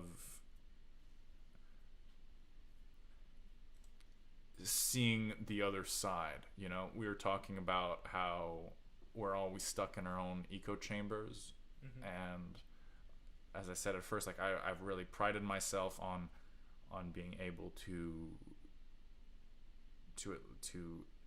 indulge the other opinions, or at least approach people that think differently from myself. But later in the pandemic, I've found myself just stuck with the people I've been with, and although I love them and although I'm super happy with them, the fact of not meeting anyone new, of not of not having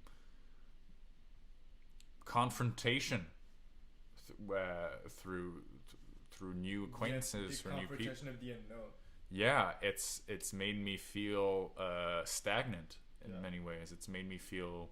I feel that. Slightly less creative, less stimulated, and so I've definitely struggled with like inertia, you know, which I feel like many people have felt, you know, just being stuck on your couch and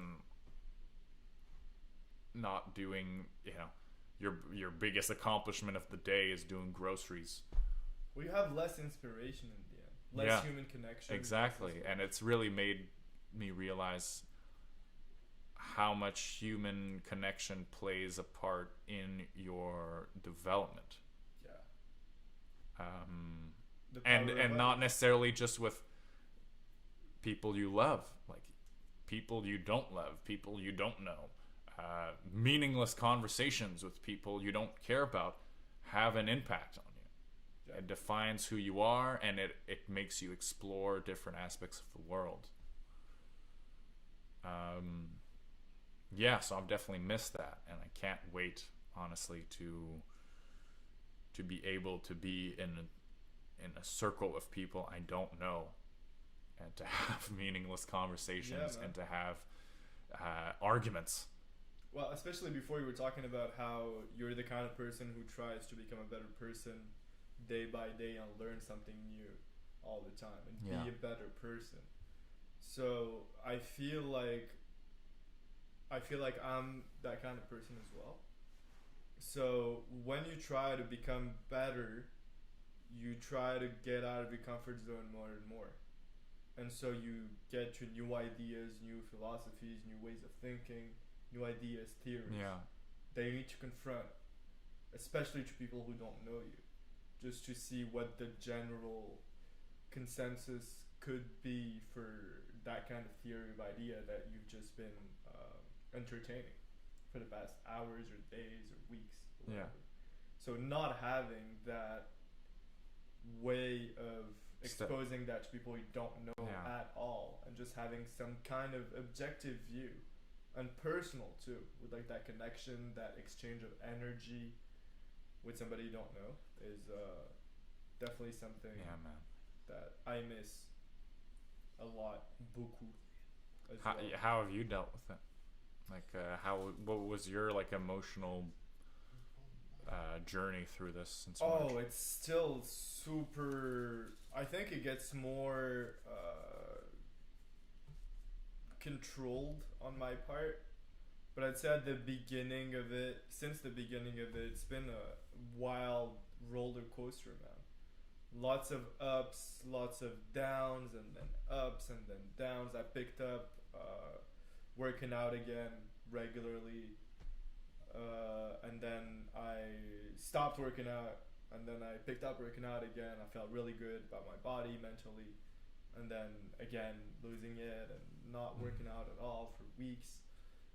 Some days I would not go to my apartment for 4 or 5 days straight, literally.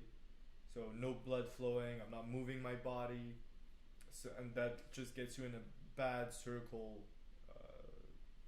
which is really not good.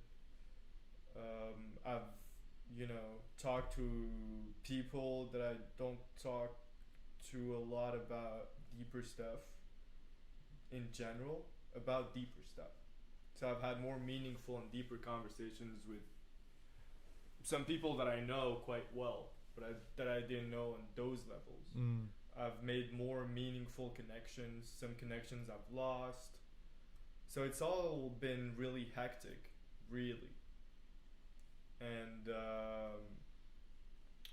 before everything that's been going on, it was really good. I had found my routine.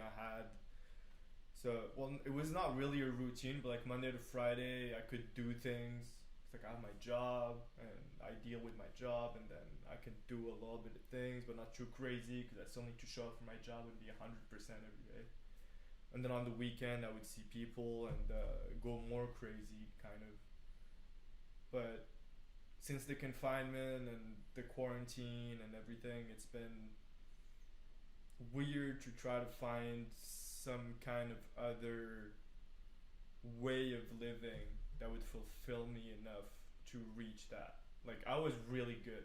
I could live the rest of at least this year, maybe even next, how I was living my life before coronavirus. Wow.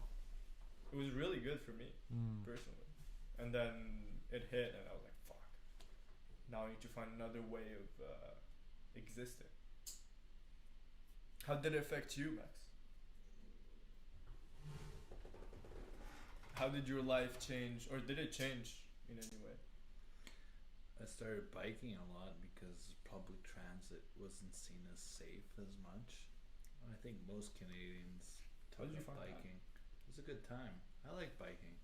You Yeah, know, pretty good at it you too. just push yourself. You're just there by yourself, dealing with yourself, and you're just like go, go, go. Then each time you do it, you're like, was I faster or slower last time? And you just create little challenges with yourself. You try to overcome yourself. Slowly pushing your boundaries. Yeah, exactly. And you just move. I really feel like the confinement has taken away people's like mental freedom. They feel like they can't do things anymore. That certain things are like things that they shouldn't do, like meeting their friends or going to talk to strangers, like you were saying earlier. Like, oftentimes we talk about like mental health, and a lot of it I feel has to do with going outside and seeing that there's a world outside of Yeah, them. man.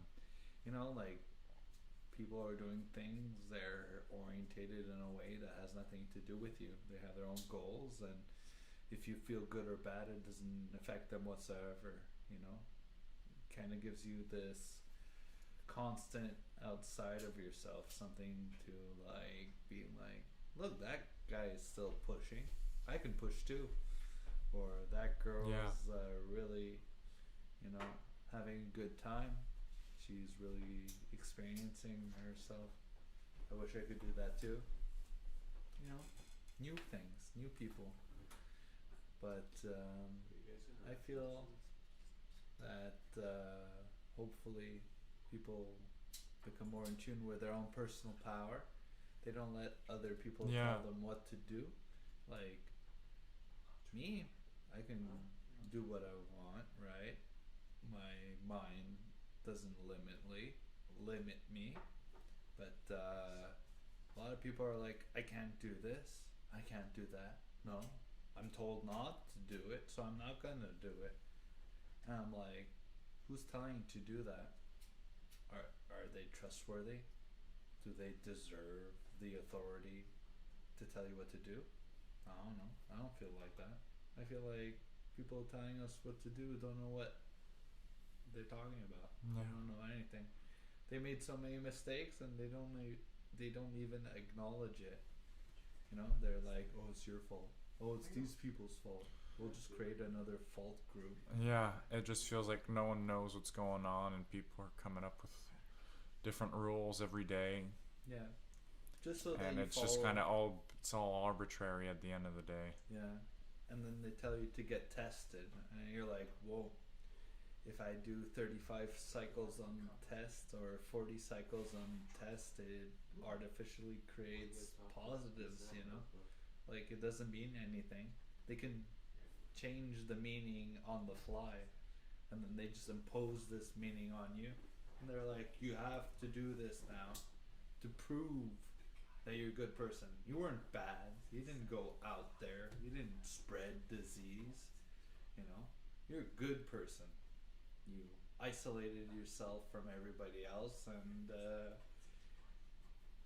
you do what we tell you, so we're gonna reward that. It's all dependent on what people say is good. Yeah, exactly. And if you do what you think is right, and they tell you you're wrong, then the only thing that separates you from continuing what you're doing is your will. You know, is your will strong enough to continue even though everybody tells you it's the wrong direction?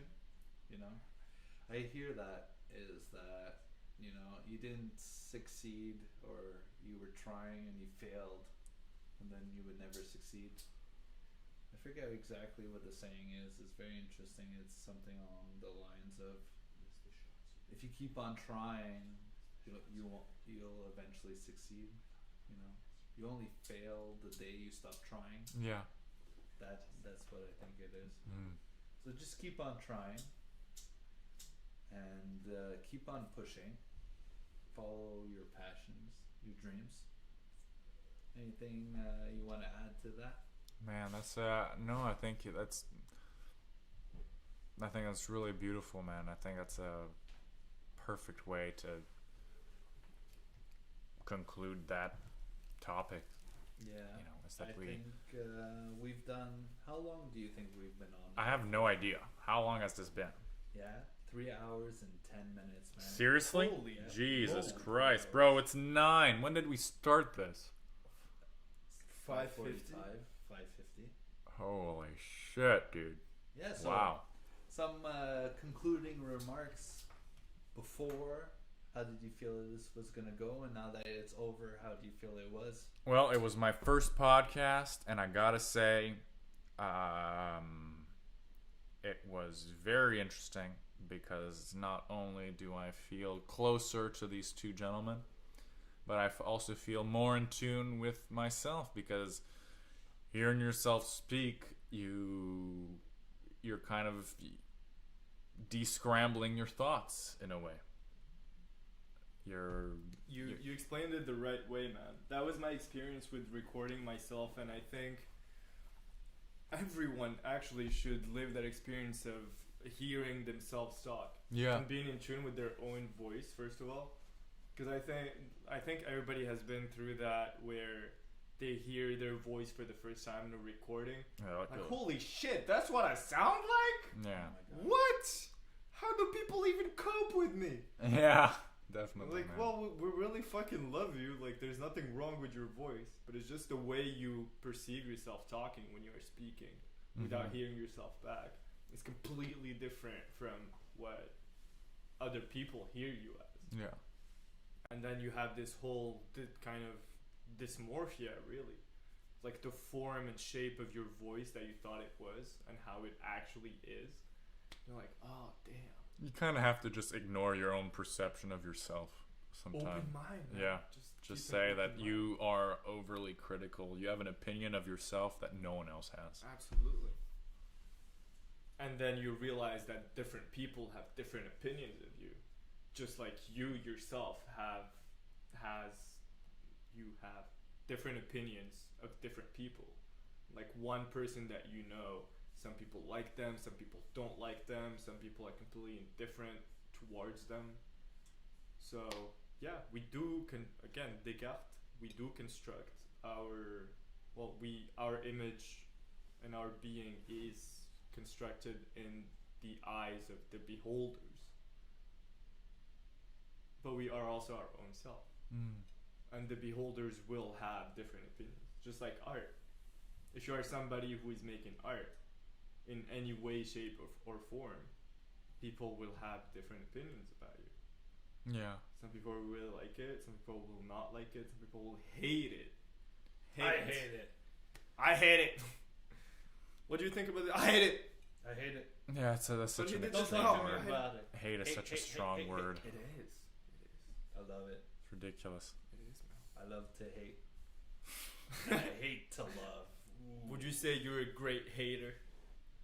Hater extraordinaire. I'm an ankle biter, man. Max I the try to hater pull extraordinaire. you down. Is that one of your new nicknames now? Ankle biter. The Max ankle Max the hater extraordinaire. extraordinaire Rogan. hater. Max the hater extraordinaire Rogan. Rogan hater extraordinaire. Max. Ooh wee. To the max. To the max. Max to the max. Hey, hey, hey. Oh! Felt that, man. Oh shit. That was loud. But yeah, Ollie, look straight into the camera I'm looking at it. and say whatever you want. Woo! What one thing? Listen to the 14 people that are possibly watching this. Live long, live strong, and keep on fighting. keep on fighting. Keep on. Well, I just want to say I'm really glad we got you here, man. It was a pleasure. It fucking was, man. I'm super happy I It was got to really do good. this. Thank you. It surpassed my expectations, and my expectations were high as fuck. Damn. But nobody's high as fuck. Nobody does drugs. No, And no. nobody You don't curses need drugs either. to be high. No. Literally, we just talked about him doing acid. No. But It was a only lie. our guests- It was a lie. It was for entertainment purposes. I have Only. never taken drugs. So are you saying Kids. that what you talked about were lies? All of it. All of it. All of it. No, I think gotta that's say- the perfect example of this podcast gaslighting people. You're gaslit. You're gaslit. You're gaslit. Nobody Everybody's knows what's going on, and that's it. And that's Woo!